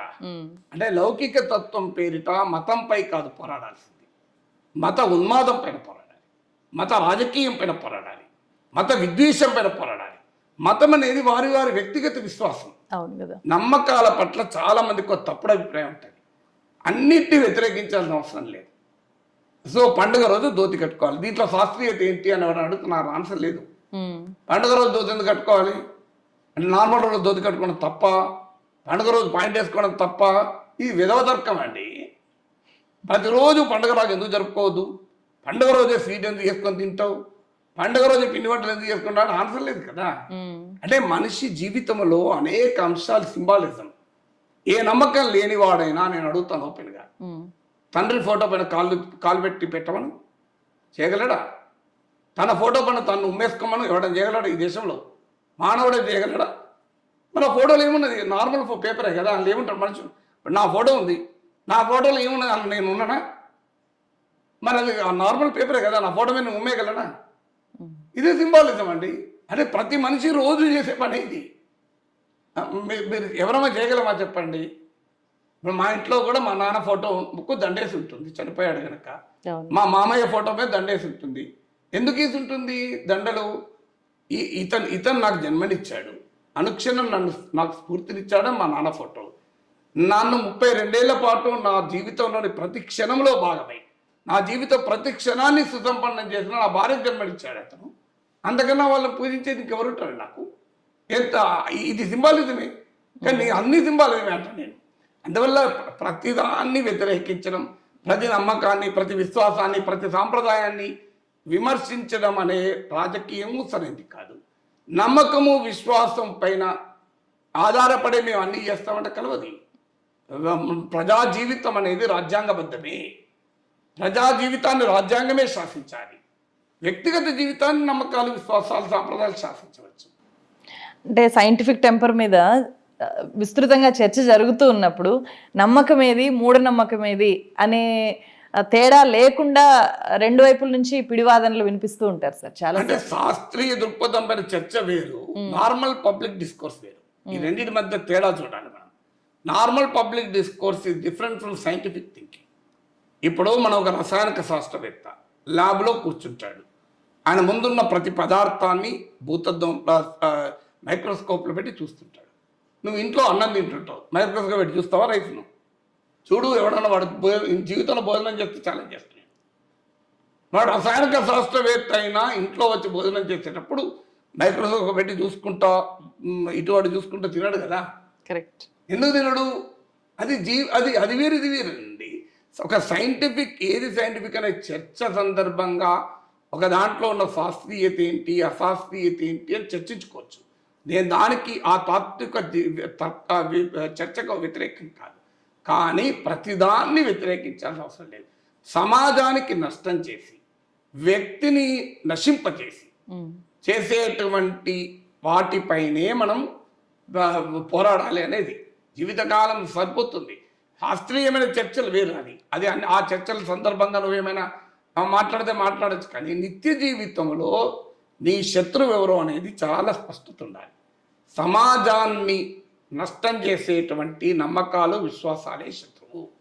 సమాజాన్ని నష్టం చేయని విశ్వాసాలు నమ్మకాలు శాస్త్రీయ చర్చలకు చేసుకోవచ్చు, కానీ నిత్య జీవితంలో వాటిపైన దాడి చేయాల్సిన అవసరం లేదు. మీరు రామాయణ మహాభారతాల నుంచి లేకపోతే ఒక ఇప్పుడు రైటిస్ట్ ఐడియాలజీకి చెందిన వాళ్ళు ఏది చెప్తున్నారో అట్లాంటి బ్రాటప్ నుంచి ఒక్కసారిగా మూమెంట్స్ వైపు, లెఫ్టిజం ఓరియంటేషన్ వైపు ఆ ట్రాన్స్ఫర్మేషన్ ఎట్లా జరిగింది? ఇప్పుడు నేను ఉదాహరణ చెప్పాను కదా, ఇప్పుడు మీకు ఈ చరాచర జగత్తులో ఏ జీవరాశి పైన మరో జీవరాశి ఆధిపత్యం చెలాయించకూడదు. దీన్ని లెఫ్ట్ అంటారా రైట్ అంటారు? ఇది ఈశా ఉపనిషత్తులో ఉన్నది. దీన్ని లెఫ్టా రైటా? రైట్ వాళ్ళు ఒప్పుకుంటారు, దీన్ని ఆధిపత్యం చెలాయించడానికి యాక్సెప్ట్ చేస్తారు కదా. కార్మికుల పైన పెట్టుబడిదారులు యాక్సెప్ట్, భూమి లేని కూలీల పైన భూస్వాముల ఆధిపత్యాన్ని రైట్ వింగ్ పాలిటిక్స్ యాక్సెప్ట్ చేస్తాయి. మరి ఈశా ఉపనిషత్తులో రైట్ వింగ్ చెప్పలేదు, లెఫ్ట్ వింగ్ చెప్పారు. నేను అనేది అదే. సో ఈ రైట్ లెఫ్ట్ కాదు, స్ట్రేట్గా ఆలోచించడం నేర్చుకుంటే ఈ సమస్యలు రావు. అంటే బహుశా మీరు ఎక్కువ పీపుల్ మూమెంట్లో లేకపోతే డిప్రెస్డ్ వాయిసెస్ని వినిపించడంలో, కార్మిక చట్టాలని కానీ వాయిస్లెస్ పీపుల్ని రిప్రజెంట్ చేసే మీ ఆలోచన విధానం వల్ల చాలామంది ఈయన లెఫ్టిస్ట్ నాయకుడు అని చెప్పి కింద కామెంట్లు చేసిన వాళ్ళు ఉన్నారు, ఎర్ర జెండా ఆయన, ఎర్ర చొక్కా ఆయన అని చెప్పి ట్రోల్ చేసిన వాళ్ళు ఉన్నారు. రెండు వైపుల నుంచి ట్రోల్స్ ఎదుర్కోవడం అనేది సహజంగా జరుగుతూ ఉంది కదా, అందుకే నేను అడుగుతున్నాను అంత పర్టికులర్గా. నాకు అర్థం కాని లాజిక్ ఏంటంటే ఆకలి తొలగాలి, ఇందులో లెఫ్టిజం ఏముంది? అసమానతలు ఉండకూడదు, లెఫ్టిజం ఏముంది? విద్వేషం ఉండకూడదు, సామరస్యం ఉండాలి, దీంట్లో లెఫ్టిజం ఏంటి? పేదరికం ఉండకూడదు, నిరుద్యోగం ఉండకూడదు, పీడన ఉండకూడదు. ఇది నేను ఇప్పుడు వేదవ్యాసుడు చెప్పాడు కదా, పాపాయ పరపీడనం అన్నాడు. పరపీడనం ఉండకూడదు అంటాను నేను, అప్రెషన్ ఉండకూడదు అనేది లెఫ్ట్ చెప్తుంది. వేదవ్యాసుడు కూడా అది చెప్పాడు, అప్రెషన్ ఉండకూడదని. ఆదిశంకరుడు చెప్పాడు, మీకు ఆశ్చర్యం వేస్తుంది. ఆదిశంకరుడు ఏం చెప్పాడంటే ఆత్మ పరమాత్మల ఐక్యత అంటాడు. వ్యక్తి ఆత్మ, సమాజం పరమాత్మ. సో ఆ వ్యక్తి సమాజాల ఐక్యతే సామ్యవాదం, ఆత్మ పరమాత్మల ఐక్యతే అద్వైతం. అందువల్ల ఈ రకమైన ఆలోచన ఉన్నప్పుడు అద్వైతంతో సమస్య లేదు, సామ్యవాదంతో సమస్య లేదు. అంటే అందుకే ఓ తత్వవేత్త అంటాడు, ప్రపంచాన్ని తత్వవేత్తల పరి విధానం నిర్వచించాడు, కానీ కావాల్సింది దాన్ని మార్చడం అని. ఆ నిర్వచనం దగ్గర కొట్టుకుంటున్నారు సమస్యది. అవును, మార్చడం విషయంలో ఎవరికి అభ్యంతరం లేదు కదా. పోనీ నాకు ఆకలి ఉండాలి అని రైటిజం చెప్తుందా? నిరుద్యోగం ఉండాలని చెప్తుందా? పేదరికం ఉండాలని చెప్తుందా? అసమానతలు ఉండాలని చెప్తుందా? చెప్పమని ధైర్యంగా రైటిస్టులను గుండె మీద చేసుకొని చెప్పమని ఇవన్నీ ఉండాలని నాకు అభ్యంతరం లేదు. అంటే ప్రతిసారి మనుషుల్ని, మాట్లాడే వాళ్ళని, క్వశ్చన్ చేసే వాళ్ళని ఏదో ఒక భావజాలానికి పరిమితం చేయాలి అని చెప్పి చూడడం కూడా ఒక రకమైన దాడి కదా.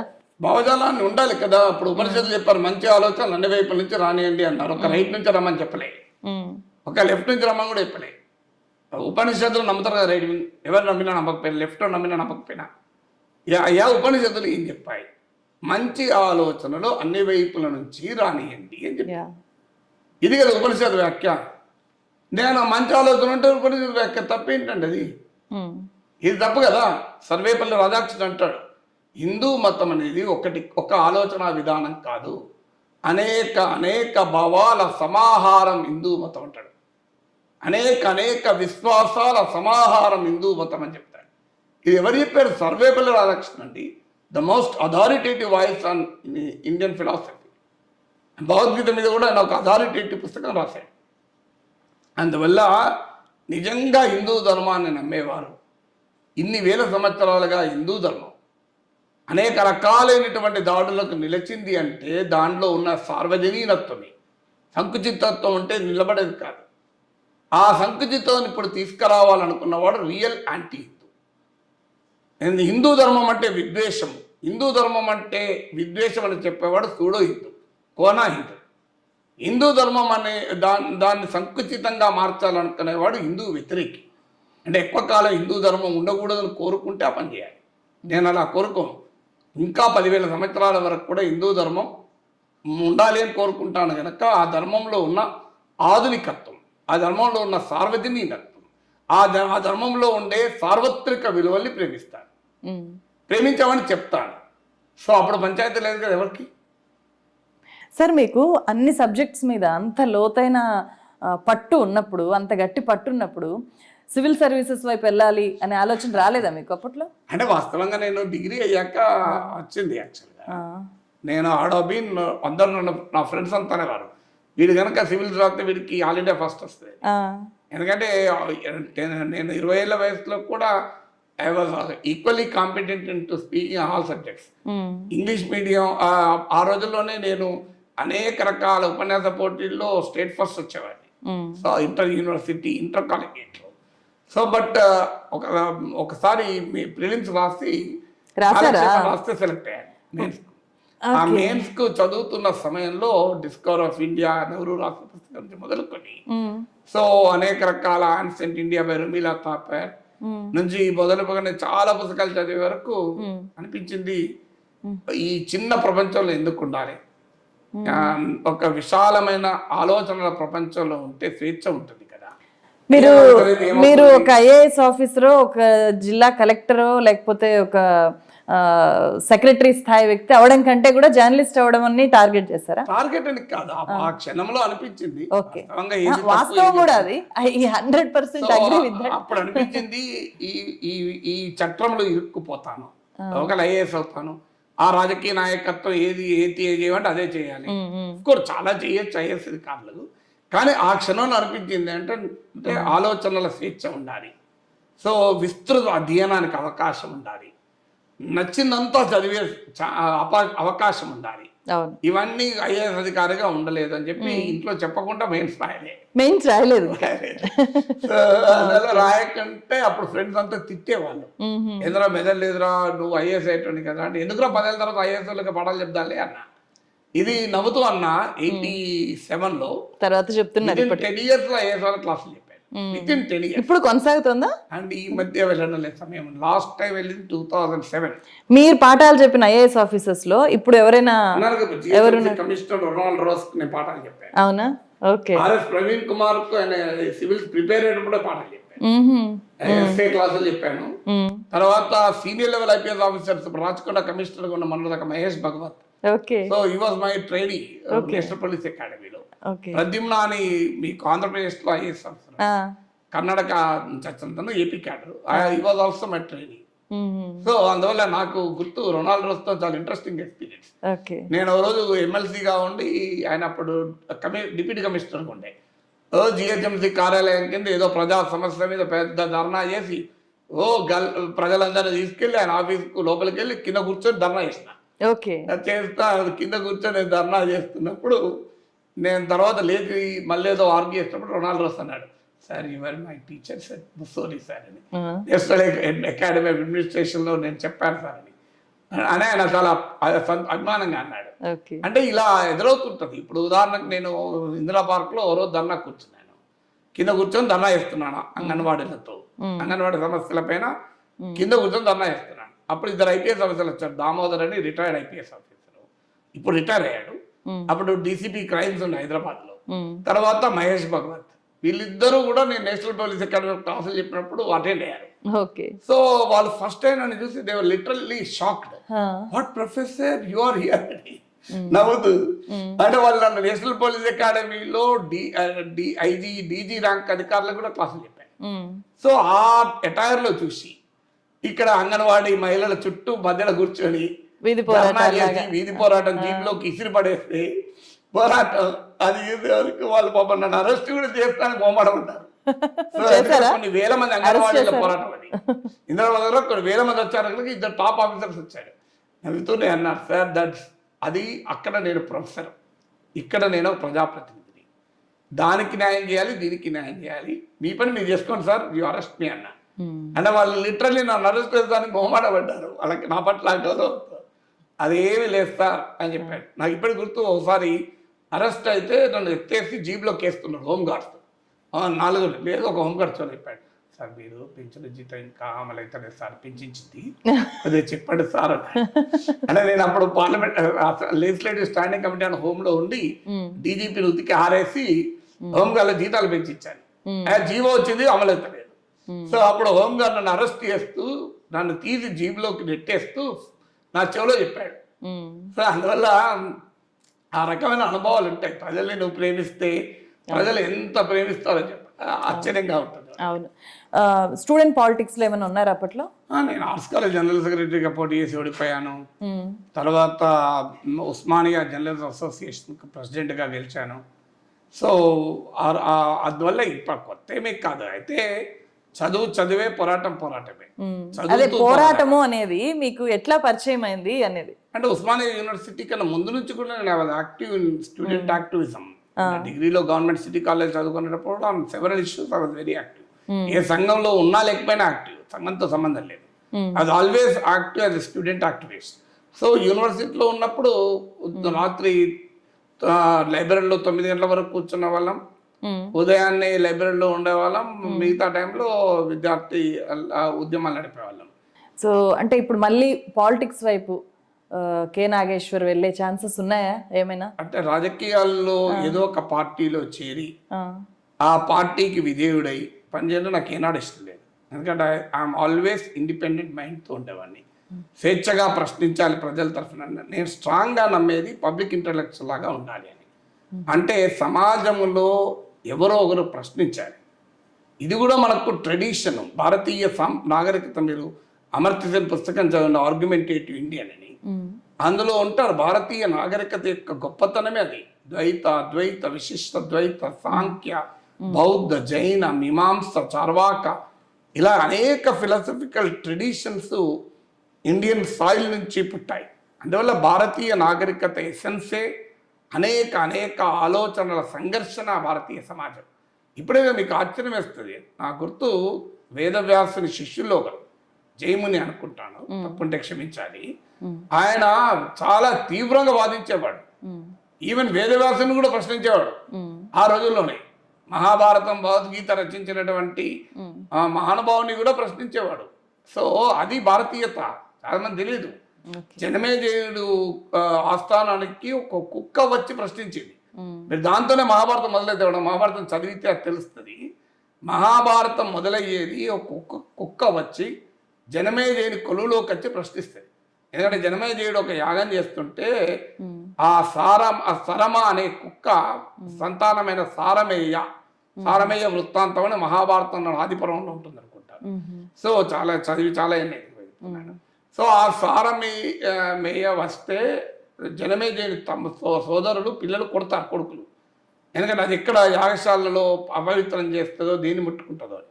అప్పుడు తల్లి వచ్చి అడుగుతుంది, ఎందుకు కొట్టావు అంటే, ఇలా లోపలికి అంటే అసలు ముట్టుకోలే కదా, ముట్టుకోకముందు ఎలా కొడతావు, ముట్టుకునే ప్రయత్నం కూడా చేయలేదు కదా, యాగశాల దగ్గరికి వచ్చిందంటే అందువల్ల ఎలా కొడతావు అని చెప్పి ప్రివెంటివ్ డిటెన్షన్ లా ఉంది ఇప్పటికీ.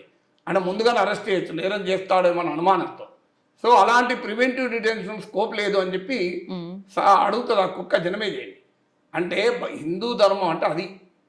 అంటే ఇవాళ మనం మోడీని క్వశ్చన్ చేస్తే దేశద్రోహి, హిందూ ద్రోహి, ధర్మద్రోహి అంటారు. అయ్యా మీకు హిందూ ధర్మం తెలియదు. మహాభారతంలో జనమేజయుడు అంటే ఎవరు? అర్జునుడి కొడుకు అభిమన్యుడు, అభిమన్యుడి కొడుకు పరీక్షిత్తు కొడుకు జనమేజయుడు.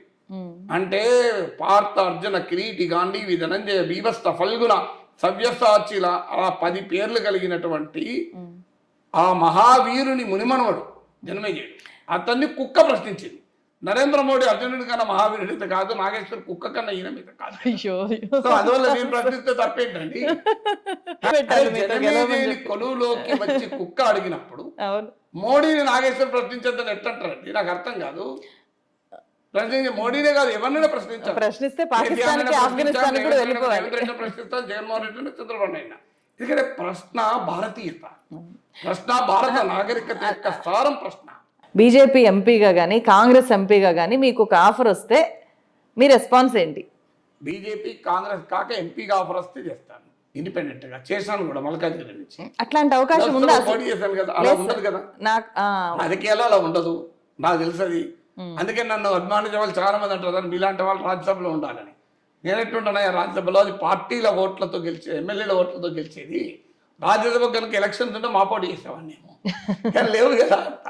అందువల్ల ఇండిపెండెంట్గా సమాజాన్ని నిశ్చితంగా పరిశీలిస్తూ ప్రజల తరఫున ప్రశ్నించే వ్యక్తిని స్వతంత్ర అభ్యర్థిగా పంపించేంత ధైర్యము, సాహసము రాజకీయ పార్టీలకు ఉందని నేను అనుకోను. ఉంటే చాలా అభినందించాలి. అందువల్ల పార్లమెంట్లో భారత ప్రజల తరఫున, భారతదేశంలో ఉన్న కోట్లాది కష్టజీవుల తరఫున మాట్లాడే అవకాశం వస్తే కాదన్న దానికి నాగేశ్వర్ అంతా తక్కువ ఆలోచన చేయడు కదండి. కానీ అవకాశం లేదు కదా. ఏదో ఒక పార్టీలో చేరి మాత్రమే పార్లమెంటు పోగలము. ఒక ప్రయత్నం లోక్సభ కూడా చేశాను. మల్కాజ్గిరి నుంచి చదువుకున్న వాళ్ళు ఎక్కువ మంది కదా అని ఆశపడి పోటీ చేశాము. చదువుకున్న వాళ్ళు కూడా ఓటేలే, 12,000 ఓట్లు వచ్చాయి. మల్లారెడ్డి గెలిచాడు. రెండో పొజిషన్లో మైనంపల్లి ఉన్నాడు, వాళ్ళకి 5 లక్షలకు పైగా ఓట్లు వచ్చాయి. నాకు వాళ్ళు 12,000 ఓట్లు వచ్చాయి. సో ఐ అండర్స్టూడ్ వేర్ అయ్యాం కదా. ఇక అలాంటప్పుడు ఏదో ఒక పార్టీలో వచ్చినాడు. 2014 నేను మల్కాజ్గిరిలో పోటీ చేసినప్పుడు ఒక పెద్ద నాయకుడు ఫోన్ చేస్తున్నాడు, సార్ మీరు అలా ఇండిపెండెంట్లో పోటీ చేస్తే ఓటేరు సార్, మీరు పితాంబరం లాంటి వాళ్ళు సార్, అది ఎవరైనా కట్టుకుంటేనే అందంగా ఉంటుంది సార్, అది డబ్బలో ఉంటే అందంగా ఉండదు సార్ అన్నాడు. అంటే నేను అన్నాను, కట్టుకుంటే అందంగా ఉంటుంది కానీ కట్టుకునేవాడు కూడా అందంగా ఉండాలి, అప్పుడు పీతాంబరానికి అందం వస్తుంది. అందువల్ల నేను ఈ రాజకీయ పార్టీల వ్యవస్థలో నేను ఏ పార్టీలో చేరను, నేను ఇండిపెండెంట్గానే ఉంటాను. తప్పని అన్నాను పార్టీలో చేరడం. That's my belief. అందరు చాలా మంది అంటారు ఏదో ఒక పార్టీలో చేరి ఓ పదవి వస్తే ప్రజలకు ఎక్కువ మేలు చేయొచ్చు కదా అని. అంటే దానికి ఆన్సర్ ఉండదండి. ఒకరు పులుపు ఇష్టం, ఒకరు తీపి ఇష్టం. పులుపు ఎందుకు ఇష్టం అంటే పులుపు ఇష్టం అంతే, నాకు కూడా పులుపు ఇష్టం. నాకు పులుపు ఎందుకు ఇష్టం అంటే నేను ఏం సమాధానం చెప్పాలండి? ఇష్టం అట్లా, నాకు ఈ రకంగా జీవించడం ఇష్టం. అయితే మీలాంటి వ్యక్తే పాలిటిక్స్లో, డైరెక్ట్ పాలిటిక్స్లో నెగ్గుకు రాలేదు అంటే, ఇప్పుడు మనం రాజకీయాలు మారాలి, స్వచ్ఛత పెరగాలి, రాజకీయాల్లో ట్రాన్స్పరెన్సీ రావాలి, అమ్ముడు పోకూడదు ఓటర్లు అని కోరుకుంటున్నాం సార్. అది అత్యాశ అవుతుందా? అసలు మార్పును ఆశించచ్చా? అత్యాశ కాదు, దానికి చాలా బలమైన కృషి జరగాలి. సమస్య ఏంటంటే నేను ఒక రకంగా 2 గుణాల మీద ఎమ్మెల్సీ అయినా నేను ఒక పబ్లిక్ ఇంటలెక్చువల్ రోల్ ప్లే చేయాలన్నది నా కోరిక. అది జర్నలిస్ట్ గానా, ప్రొఫెసర్ గానా, ఏదైనా. అదే సమయంలో డైరెక్ట్ యాక్టివ్ పాలిటిక్స్ కూడా ఇష్టమే. ఈ రెండింటి మధ్య బ్యాలెన్స్ చేసే సమయంలో ఆ ఓటమి తర్వాత నేను మళ్ళీ ప్రయత్నం చేయలే కదా. నాకు పబ్లిక్ ఇంటలెక్చువల్ రోల్ పైన ఇష్టం లేకపోతే బహుశా నేను అలాగే కన్సిస్టెంట్గా 5 ఏళ్ళు కష్టపడి ఉంటే ఏమయ్యేదో తెలియదు. అందువల్ల ఒకసారి పోటీ చేశాను, ఓడిపోయాను, వదిలేశాను. ఓకే, అంటే ఇండిపెండెంట్గా ఉండాలి అని అనుకుంటే రాజకీయ మనుగడ అనేది చాలా తక్కువగా ఉంటుంది అనుకోవచ్చా? తక్కువగా ఉంటుంది, కానీ అదొక ప్రపంచం. అలా ఉన్నవారిని నేను తప్పు పట్టను. ఇప్పుడు ప్రతి మనిషి తన జీవితాన్ని తనకు నచ్చిన విధంగా జీవించాలి, ఇంకొకరు జీవించకూడదు అనేది నేను నమ్మేవాడిని. నాకు నచ్చిన పద్ధతి అది. ఆ పద్ధతి కాదు ఒక ఆయన రాజకీయాల్లో చేరుతాడు, ఓ పార్టీలో చేరుతాడు, తప్పని నేను ఎవరిని అనేవాడిని. అన్ని పార్టీల్లోనూ మంచి వాళ్ళు అంటారు, అందరూ చెడ్డవాళ్ళు అనుకోవడం చాలా పొరపాటు. నేను ప్రతి రాజకీయ పార్టీలో ప్రజల పట్ల నిబద్ధత ఉన్న వాళ్ళు చాలా మంది చూశాను. అందువల్ల అది కరెక్ట్ కాదు. నా జీవితానికి నాకు ఇలా ఇష్టం, అందువల్ల I have to live according to my wish కదా. నేను ఇంకొకరికి లాగా జీవించలేను కదా. At the end of the day రాత్రి నిద్రపోయే ముందు నేను సంతృప్తిగా జీవిస్తున్నాను అని నేను అనేది ఒక భావన ఉండాలి. అప్పుడే మనం తృప్తిగా నిద్రపోతాం. నేను నిద్రపోతే వితిన్ 10 నిమిషాల్లో నిద్రపోతాను, 5 నిమిషాల్లో మళ్ళీ లేవను. అంత తృప్తిగా నిద్రపోతాను, ఎందుకంటే నాకు రోజంతా తృప్తిగా పనిచేసాను కనుక. నా పాత్ర మీద నాకు అంత తృప్తి ఉంది కనుక తృప్తిగా నిద్రపోతాను. అందువల్ల ఆ కాంటెక్స్ట్లో అన్నంత తప్ప ఇంకో కాంటెక్స్ట్ ఇంట్రెస్ట్ ఉండొచ్చు, అసాధ్యమేమి కాదు. అయితే మనకు స్పష్టత ఉండాలి. నువ్వు సమాజంలో అన్ని పార్టీల్ని ప్రశ్నించే పాత్ర పోషిస్తూ ఏదో పార్టీ నన్ను పార్లమెంట్ పంపిస్తానే భ్రమల్లో ఉండాల్సిన అవసరం లేదు, అవసరం కూడా లేదు కదా. ఇప్పుడు నేను ఏ చట్టసభలో లేను, నేను మాట్లాడేది ప్రజలు చూడడం లేదా, రాజకీయ నాయకులు చూడడం లేదా. అందుకే మనకు ప్రజా జీవితంలో ఉండడమే ముఖ్యం తప్ప పదవుల్లో ఉండడం ముఖ్యం కాదని నా నమ్మకం. రేవంత్ రెడ్డి గారితో జరిగిన ఇంటర్వ్యూలో ఇద్దరు బెంచ్ మేట్స్ అనే విషయము రివీల్ అయింది చాలా మందికి. అట్లాంటి రిలేషను పాలిటిక్స్లో ఇప్పుడు ఆయన ముఖ్యమంత్రిగా ఉన్నప్పుడు ఇప్పుడు కూడా అంత అంటే మీరు ఏదైనా అడ్వైస్ చేస్తే సీరియస్గా తీసుకునే కండిషన్ ఉంటుందా? కేసీఆర్తో ఉన్న ఎక్స్పీరియన్స్ని దృష్టిలో పెట్టుకొని చెప్పండి. కేసీఆర్తో కూడా నేను మాట్లాడే సందర్భాలు ఉన్నాయి. కేసీఆర్ అగ్రికల్చర్ రివ్యూ పైన ఓ మీటింగ్ పెడితే నేను ఆయన 4 గంటల పాటు ఆ మీటింగ్ అయితే అందులో నేను 45 నిమిషాలు మాట్లాడాను. ఓకే, కేసీఆర్ విన్నారు, ఆయన కూడా మాట్లాడాను. నేను 45 minutes విన్నారు. అది ఆ నాయకుడు ఈ నాయకుడు కాదు. అందువల్ల రేవంత్ రెడ్డి నా బెంచ్ మేట్ అన్నమాట నిజం. కానీ బెంచ్ మేటే రాజకీయమే కదా. ఆయన కాంగ్రెస్ పార్టీ ముఖ్యమంత్రి, నేను ప్రజల తరఫున ప్రశ్నించేటువంటి వ్యక్తిని.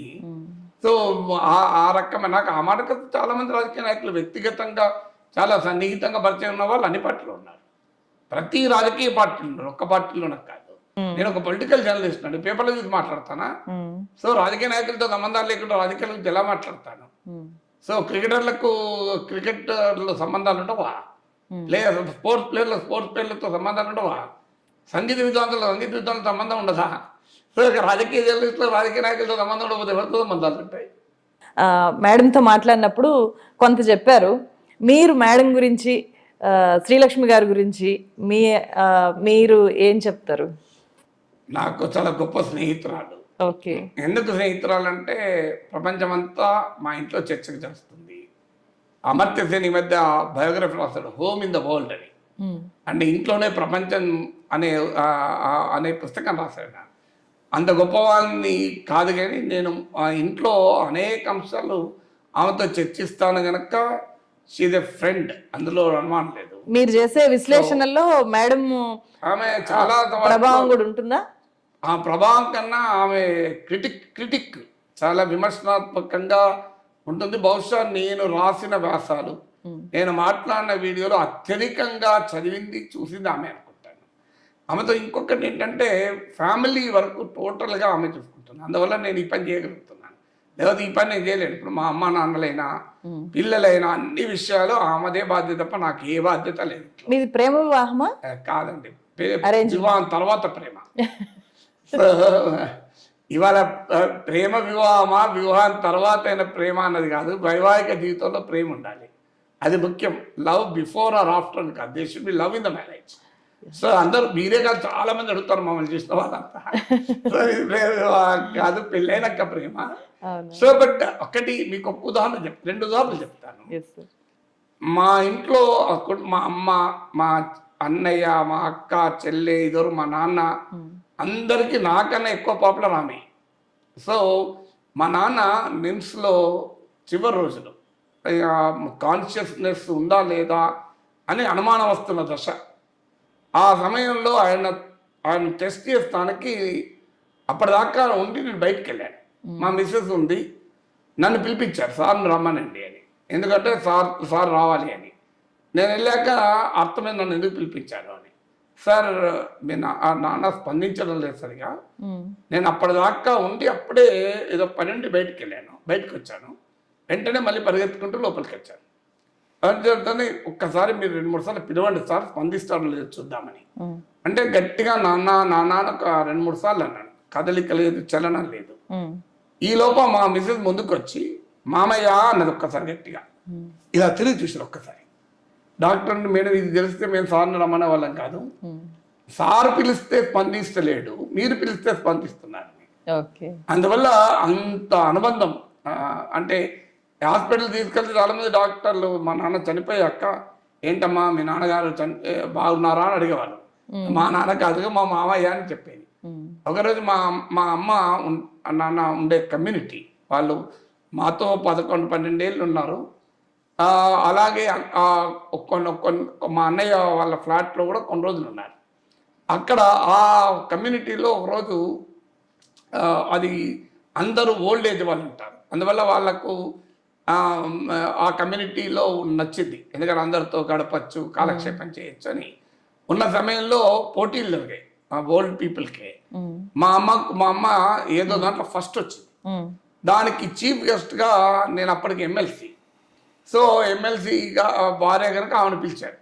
పిలిచిన వారికి ఆర్గనైజర్లకు తెలియదు మా అమ్మ కూడా అదే కమిటీ ఉంటానని. సో మా అమ్మకు ప్రైజ్ వచ్చింది. మా అమ్మ పేరు పిలిచారు. మా మిస్సెస్ ప్రైజ్ డిస్ట్రిబ్యూషన్ చేస్తోంది. ఆ మచ్చుడితోనే ప్రైజ్ ఇచ్చి కాళ్ళకు మొక్కింది. అందరికీ ఆశ్చర్యం, ఇదేంటి చీఫ్ గెస్ట్ ఏంటి ప్రైజ్ ఇవ్వండి ఇస్తారు తప్ప ప్రైజ్ తీసుకున్న వాళ్ళు కాళ్ళు మొక్కే ఉదాహరణలు ఉన్నాయి. ఎందుకంటే ఆ చీఫ్ గెస్ట్ పట్ల గౌరవంతోనే. సో ఈ చీఫ్ గెస్ట్ ఏంటి, ఎమ్మెల్సీ వైఫ్ ఏంటి, ఇవి కాళ్ళను మొక్కుతున్నారు. తర్వాత అందులో గుర్తించిన వాళ్ళు ఎవరు చెప్పారు, ఆమె ఎవరో కాదు వాళ్ళ అత్తగారే, అందుకే కాళ్ళు మొక్కారని. సో అది అంటే ఆ అనుబంధం అనేది మనం చెబితే వచ్చేది కాదు. అందువల్ల she's a great human being. మీ వర్క్లో మేడం సహకారం ఇప్పటికీ కొనసాగుతుందా? చాలా. అందువల్ల అంటే నేను ఎక్కడున్నా ఏదన్నా ఇష్యూ నాకు సడన్ గా కావాలనుకోండి, so she will verify and tell. ఆమె ఎంత ఎఫెక్టివ్ అంటే నేను రాసిన వ్యాసంలో పొరపాటున ఒక పదం రాయకపోతే బహుశా ఈయన ఆ పదం అనుకొని ఉంటాడని రాస్తుంది. 90% టైం అక్యురేట్గా రాస్తుంది, ఇంగ్లీష్ అయినా తెలుగైనా. అంత సింక్రనైజేషన్ అసలు మీరు ఆశ్చర్యపోతారు. ఈ పదం అనుకొని ఉంటాడు అని she will think how I think.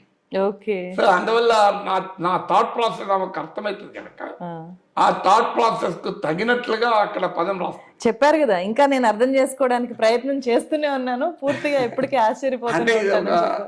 ఒకటే ప్రాబ్లం ఏంటంటే I have too much obsession. ఆమెకి ఏంటంటే ఇతర ఫ్రెండ్స్తో ఉంటుంది యాక్టివిటీ. ఇక్కడ కమ్యూనిటీలో కూడా షీఈ్ ద లీడర్.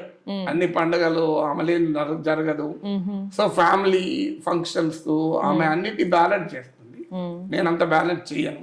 ఫ్యామిలీ లైఫ్తో కొంత బ్యాలెన్స్ చేసే ప్రయత్నం చేస్తాను, కానీ నాకు ఇంట్రెస్ట్ చదవడము, రాయడము, మాట్లాడడము, ఆ లెర్నింగ్ అపటైట్ చాలా విపరీతంగా ఉండడము, నేర్చుకునేది అనంతంగా ఉండడం వల్ల అంత సమయం కూడా ఉండదు.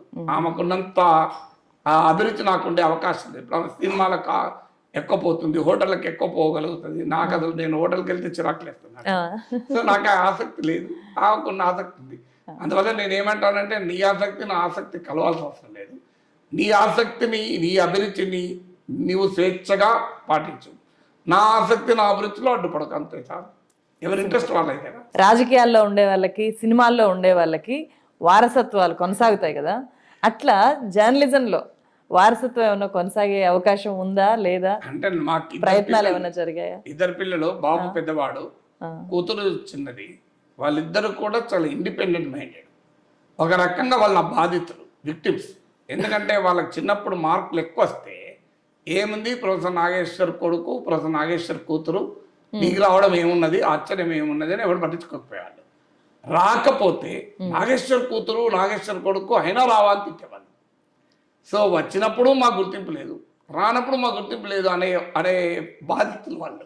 సో అందువల్ల వాళ్ళు ఏంటంటే నీ ఫీల్డ్లో రామ్ నాన్న, నీ ఫీల్డ్లో వస్తే మేము ఎంత ఎదిగినా ఇంకా నీ వల్లనే వచ్చింది అనుకుంటారు. మా సశక్తితో మా ఎంచుకున్న రంగంలో మేము రాణిస్తామన్నారు. దట్స్ అ గ్రేట్ థింగ్ కదా. ఏ తల్లిదండ్రులకైనా కావాల్సింది ఏంటి, తమ పిల్లలు తమ స్వతంత్రంగా ఎదగాలి. సో అది కోరుకుంటాం ఏ తల్లిదండ్రులైనా. అందువల్ల మావాడు ఇంజనీరింగ్ ఇక్కడ హైదరాబాద్లో చేసి అమెరికాలో ఎంఎస్ చేసి ఇప్పుడు గూగుల్లో మేనేజర్ ర్యాంక్లో ఉన్నాడు, సీనియర్ మేనేజర్ ర్యాంక్లో.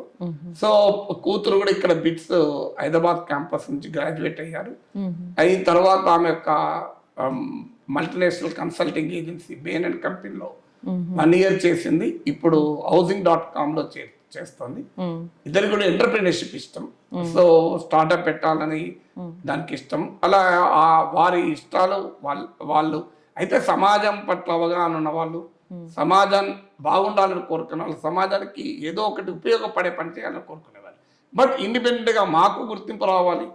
అఫ్కోర్స్ తండ్రి గుర్తింపు ఏ పిల్లలకైనా ఆనందంగా ఉంటుంది, కాకుండా ఎలా ఉంటుంది, కానీ బట్ మాకు స్వతంత్రంగా గుర్తింపు ఉండాలి అని కోరుకునేవాళ్ళు. నిజంగా ఏ తల్లిదండ్రులైనా కోరుకోవాల్సింది అదే. నీ షాడోలో పిల్లల్ని పెంచకూడదు, మన నీడలో పిల్లల్ని ఎదగనియద్దు. వాళ్ళకంటూ సొంత చరిత్ర ఉండాలి కదా. తండ్రి చరిత్రను పారాయణం చేస్తూ గర్వంగా చెప్పుకుంటూ ఎందుకు ఉండాలి? వాళ్ళు చరిత్రను సృష్టించాలి. పిల్లల చరిత్ర చూసి తల్లిదండ్రులు సంతోషపడాలి. అందువల్ల తల్లిదండ్రుల పూర్వీకుల చరిత్ర చెప్పడం కాదు, పూర్వీకులకు గర్వపడే చరిత్ర సృష్టించగలగాలి పిల్లలు అని నేను కూడా కోరుకుంటాను, మేము కూడా కోరుకుంటాం కనుక. సో ఫైన్, వాళ్ళు ఇండిపెండెంట్గా ఎదగాలని కోరుకుంటాం కదా. ఇప్పుడు ఛానల్ రన్ చేస్తున్నారు, నియర్లీ ఇంకా త్వరలో 1 మిలియన్ మార్క్ దాటచ్చు. తర్వాత ఏంటి, ఎక్స్పాన్షన్ మీద ఇంకేమన్నా దృష్టి పెడుతున్నారా? లేదు ఇది ఇట్లా నడవని అని అనుకుంటున్నారు? ఎక్స్పాన్షన్ ఒక ఇండిపెండెంట్ గా పెట్టాలి అని అనుకున్నాం, కానీ ఏమంటారు సమయం వృధా అవుతుంది. ఇప్పుడు అడ్మినిస్ట్రేషన్ వీటికి ఎక్కువ సమయం కేటాయించాల్సి ఉంటుంది. నాకు ఇంటలెక్చువల్ అపటైట్కు నష్టం జరుగుతుంది. అందువల్ల ఇప్పుడు ఉన్నదానికన్నా ఇప్పుడు నేను మొదలు పెట్టినప్పుడు నాకు ఇప్పటికి గుర్తు, ఒక ఆడియో రికార్డ్ చేసి దాన్ని వీడియోగా మార్చి పెట్టాను. ఫస్ట్ కంప్యూటర్లో ఆడియో రికార్డ్ చేసి అంబేద్కర్ పైన ఒక వీడియో ఉంటుంది. ఉందా ఇప్పటికి ఆ వీడియో ఛానల్లో? మీరు అంబేద్కర్ ప్రొఫెసర్ కెనాస్ కొట్టండి వస్తుంది వీడియో, ఈవెన్ టుడే వస్తుంది. అది ఆడియో ఫార్మాట్ లో ఉంటుంది. నేను కనబడి ఎక్కడ రికార్డ్ చేసి అప్లోడ్ చేసే వాళ్ళ ఆడియోనే వీడియోగా మార్చి నా ఫోటో పెట్టి అప్లోడ్ చేశాను ఫస్ట్. ఇంట్లో కెమెరా కూడా లేదు అప్పుడు. సో అది ఇప్పటికీ 2 లక్షల మంది చూశారు దానికి. తర్వాత ఒక వైట్ వాల్ గోడకు ముందర చేరేసుకొని మాట్లాడేవాడిని. అందరూ వైట్ వాల్ ఇబ్బందిగా ఉంది సార్ అంటే ఒక వరల్డ్ మ్యాప్ అమెజాన్ లో కొన్నాం. ఆ వరల్డ్ మ్యాప్ అతికిచ్చి వేస్తే దానిపైన స్టిక్కరింగ్ చేస్తే కింద కామెంట్లు, కశ్మీర్ చైనాలో కలిపావు, పాకిస్తాన్ లో కలిపావు. నేనే ఆ మ్యాప్ దారి చేసిందా, ఈ విధవ ప్రశ్నలు ఎందుకంటే ఎవరో చిరాకు లేదు, ఆ మ్యాప్ చింపి పడేసా. చింపి పడేది వైట్ వాల్ కు గ్రే కలర్ కొట్టించి గ్రే కలర్ వాల్ పేరు చేశాను. సో వచ్చాక ఇక్కడ 2 ఏళ్ల క్రితం ఈ ఇంట్లోకి వచ్చాము. సో ఈ ఇల్లు తీసుకొని మాస్టర్ బెడ్రూమ్ నే స్టూడియోగా మార్చాను. త్వరలో ఒక ఫుల్ ఫ్లెడ్జ్ స్టూడియోగానే ఏర్పాటు చేయాలని కోరిక. సో అది జరిగిన తర్వాత ఇంకొంత మోర్ ప్రొఫెషనల్ చేయాలి. కానీ బేసిక్ థింగ్ ఏంటంటే నా ఇంట్రెస్ట్ ఈ టెక్నికాలిటీస్ కాదు. ఇంట్రెస్ట్ ఏంటంటే ఇంకా అనేక విషయాలు, కొత్త అంశాలు వేయాలి. అంటే ఇప్పుడు ఒక ఛానల్ నుంచి ఒక వ్యవస్థలోకి మారుతారు అని అనుకోవచ్చా?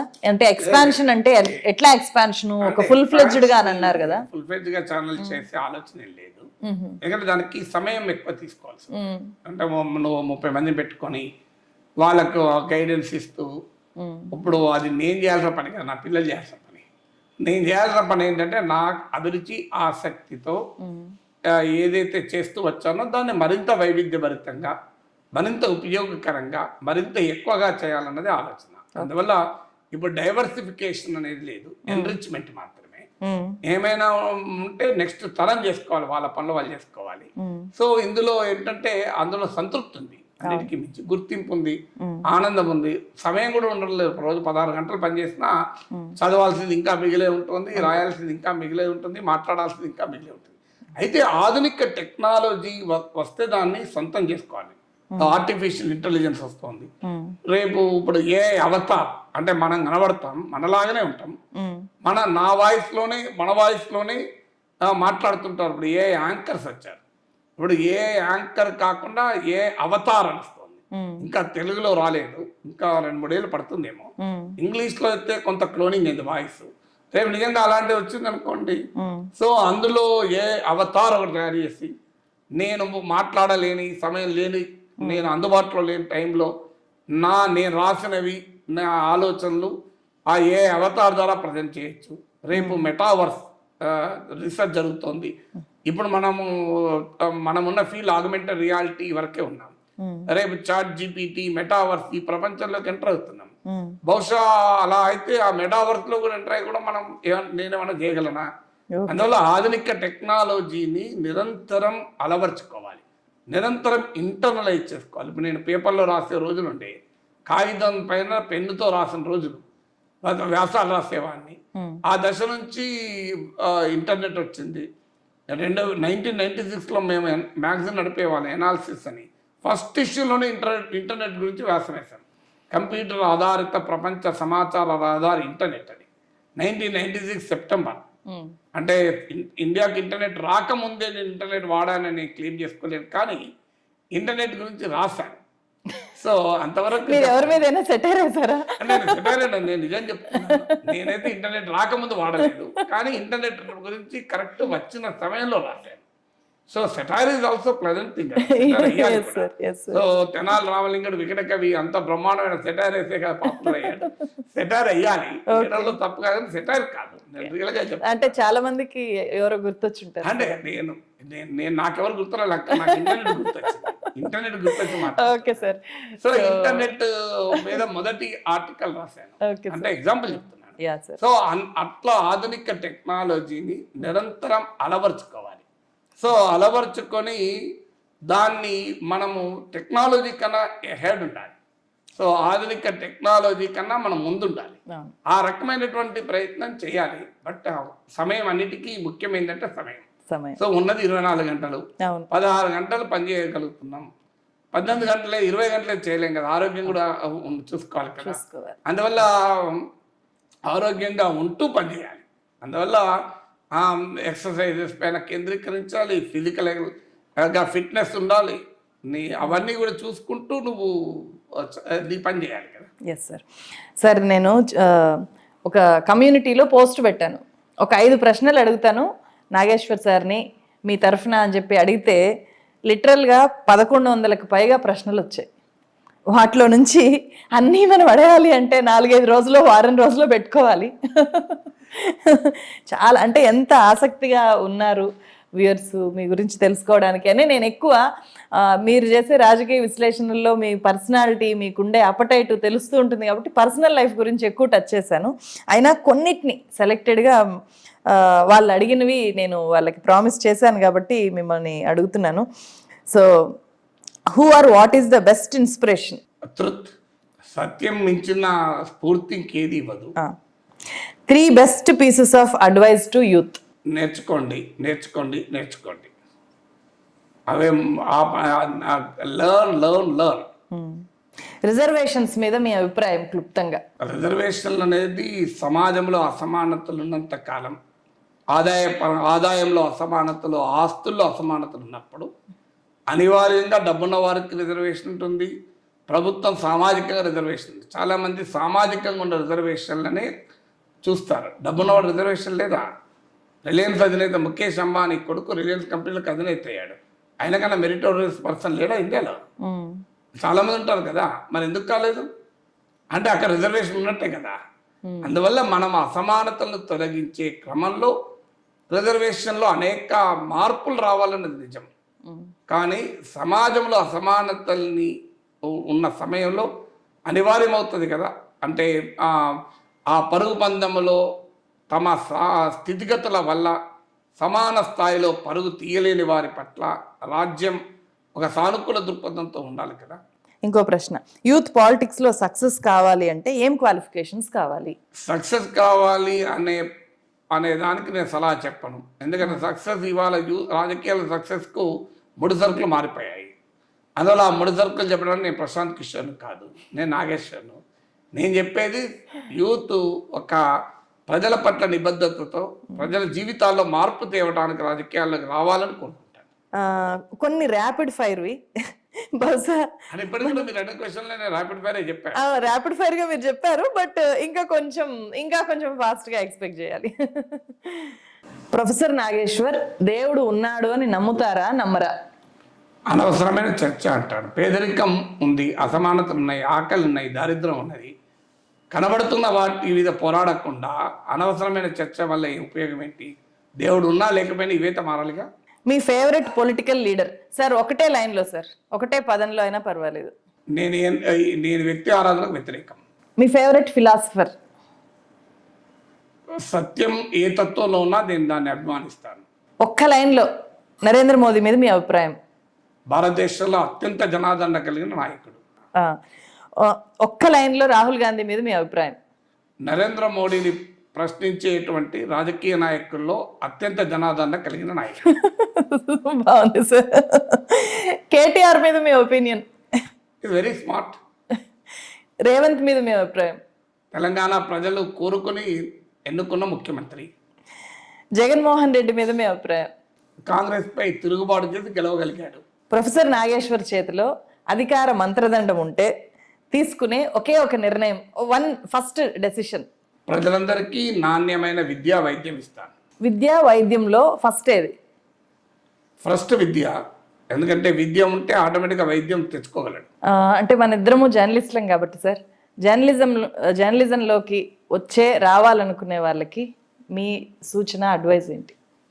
వారు ఇప్పుడు ఒక ఆధునిక కాలంలో ఉన్నారు. ఒకప్పట్లాగా పత్రికలోనో టీవీ ఛానల్లోనో ఉద్యోగం చేయాల్సిన అవసరం కూడా లేదు.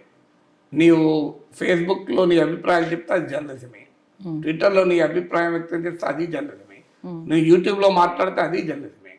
అందువల్ల ఇవాళ జర్నలిస్టానికి ఆ పరిమితులు లేవు. అందువల్ల నిరంతరం భావ వ్యక్తీకరణ అనే ఒక అద్భుతమైన యజ్ఞంలో పాల్గొనండి.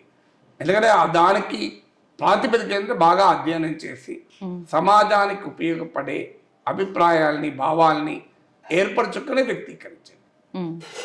జర్నలిస్టులు బయాస్డ్గా ఉండొచ్చా సార్? ఇది నా క్వశ్చన్. బయాస్డ్గా ఎప్పుడు ఉండాలి జర్నలిస్టులు? ఖచ్చితంగా బయాస్గా ఉండాలి. ఇప్పుడు అత్యాచారం జరిపిన వాడు ఉంటాడు, అత్యాచార బాధితురాలు ఉంటారు. బయాస్గా ఉండకూడదా? బాధితుల పట్ల ఖచ్చితంగా బయాస్గా. అంటే బయాస్డ్, అన్బయాస్డ్ అని ఎక్కువ అట్లాంటి వాటిలో కాకుండా రాజకీయాల పట్ల, రాజకీయ అంశాలు, సామాజిక అంశాల, పొలిటికల్, ధర్మం, న్యాయం, మంచి, వీటి వైపు ఖచ్చితంగా బయాస్ ఉండాలి. అందుకే తటస్థంగా జర్నలిస్ట్ ఉండకూడదు, ఆబ్జెక్టివ్గా ఉండాలి. తటస్థంగా పక్షపాతంతో జర్నలిస్ట్ ఎప్పుడు ఉండకూడదు. ఈమె బయాస్డ్ జర్నలిస్టు, లేకపోతే ఈయన బయాస్డ్ జర్నలిస్టు అని మనం చేసే ప్రతి వీడియోల కింద 4-5 మంది కామెంట్ చేస్తారు. వాళ్ళ బయాసులు కనుక అలా అనుకుంటారు. వాళ్ళ అన్బయాసులు కాదు, వాళ్ళ అన్బయాసులు వాళ్ళు ఎవరు అనుకోరు. అనుకునే వాళ్ళు ఒక 10% ఉండొచ్చు, వాళ్ళే బయాసులు కదా, మనం ఎందుకు బాధపడాలి? మీకు వచ్చిన బెస్ట్ కాంప్లిమెంట్ అంటే అలా స్పెసిఫిక్గా చెప్పలేము, బట్ చాలామంది ఏంటంటే, సార్ మీరు ధైర్యంగా ఉన్నది ఉన్నట్టుగా చెప్తారు అంటారు. అంతకు మించి కావాల్సింది ఏముంటుంది? Simple. Thank you so much sir. చాలాసేపు, చాలా సుదీర్ఘంగా జరిగింది. Thank you so much. ఇది నా ఛానల్కి ఖచ్చితంగా ఒక స్పెషల్ వీడియో. బోలెడన్ని మీ ఇంటి నుంచి, మీ నుంచి, మేడం నుంచి, మీ లైఫ్ స్టైల్ నుంచి, మీ స్టూడియో నుంచి, మీరు సేకరించే వార్తల నుంచి, వాటికి మీరు ఇచ్చే విలువ నుంచి బోలెడన్ని విషయాలు నేర్చుకున్నాను. Thank you so much sir for valuable time. Thank you so much.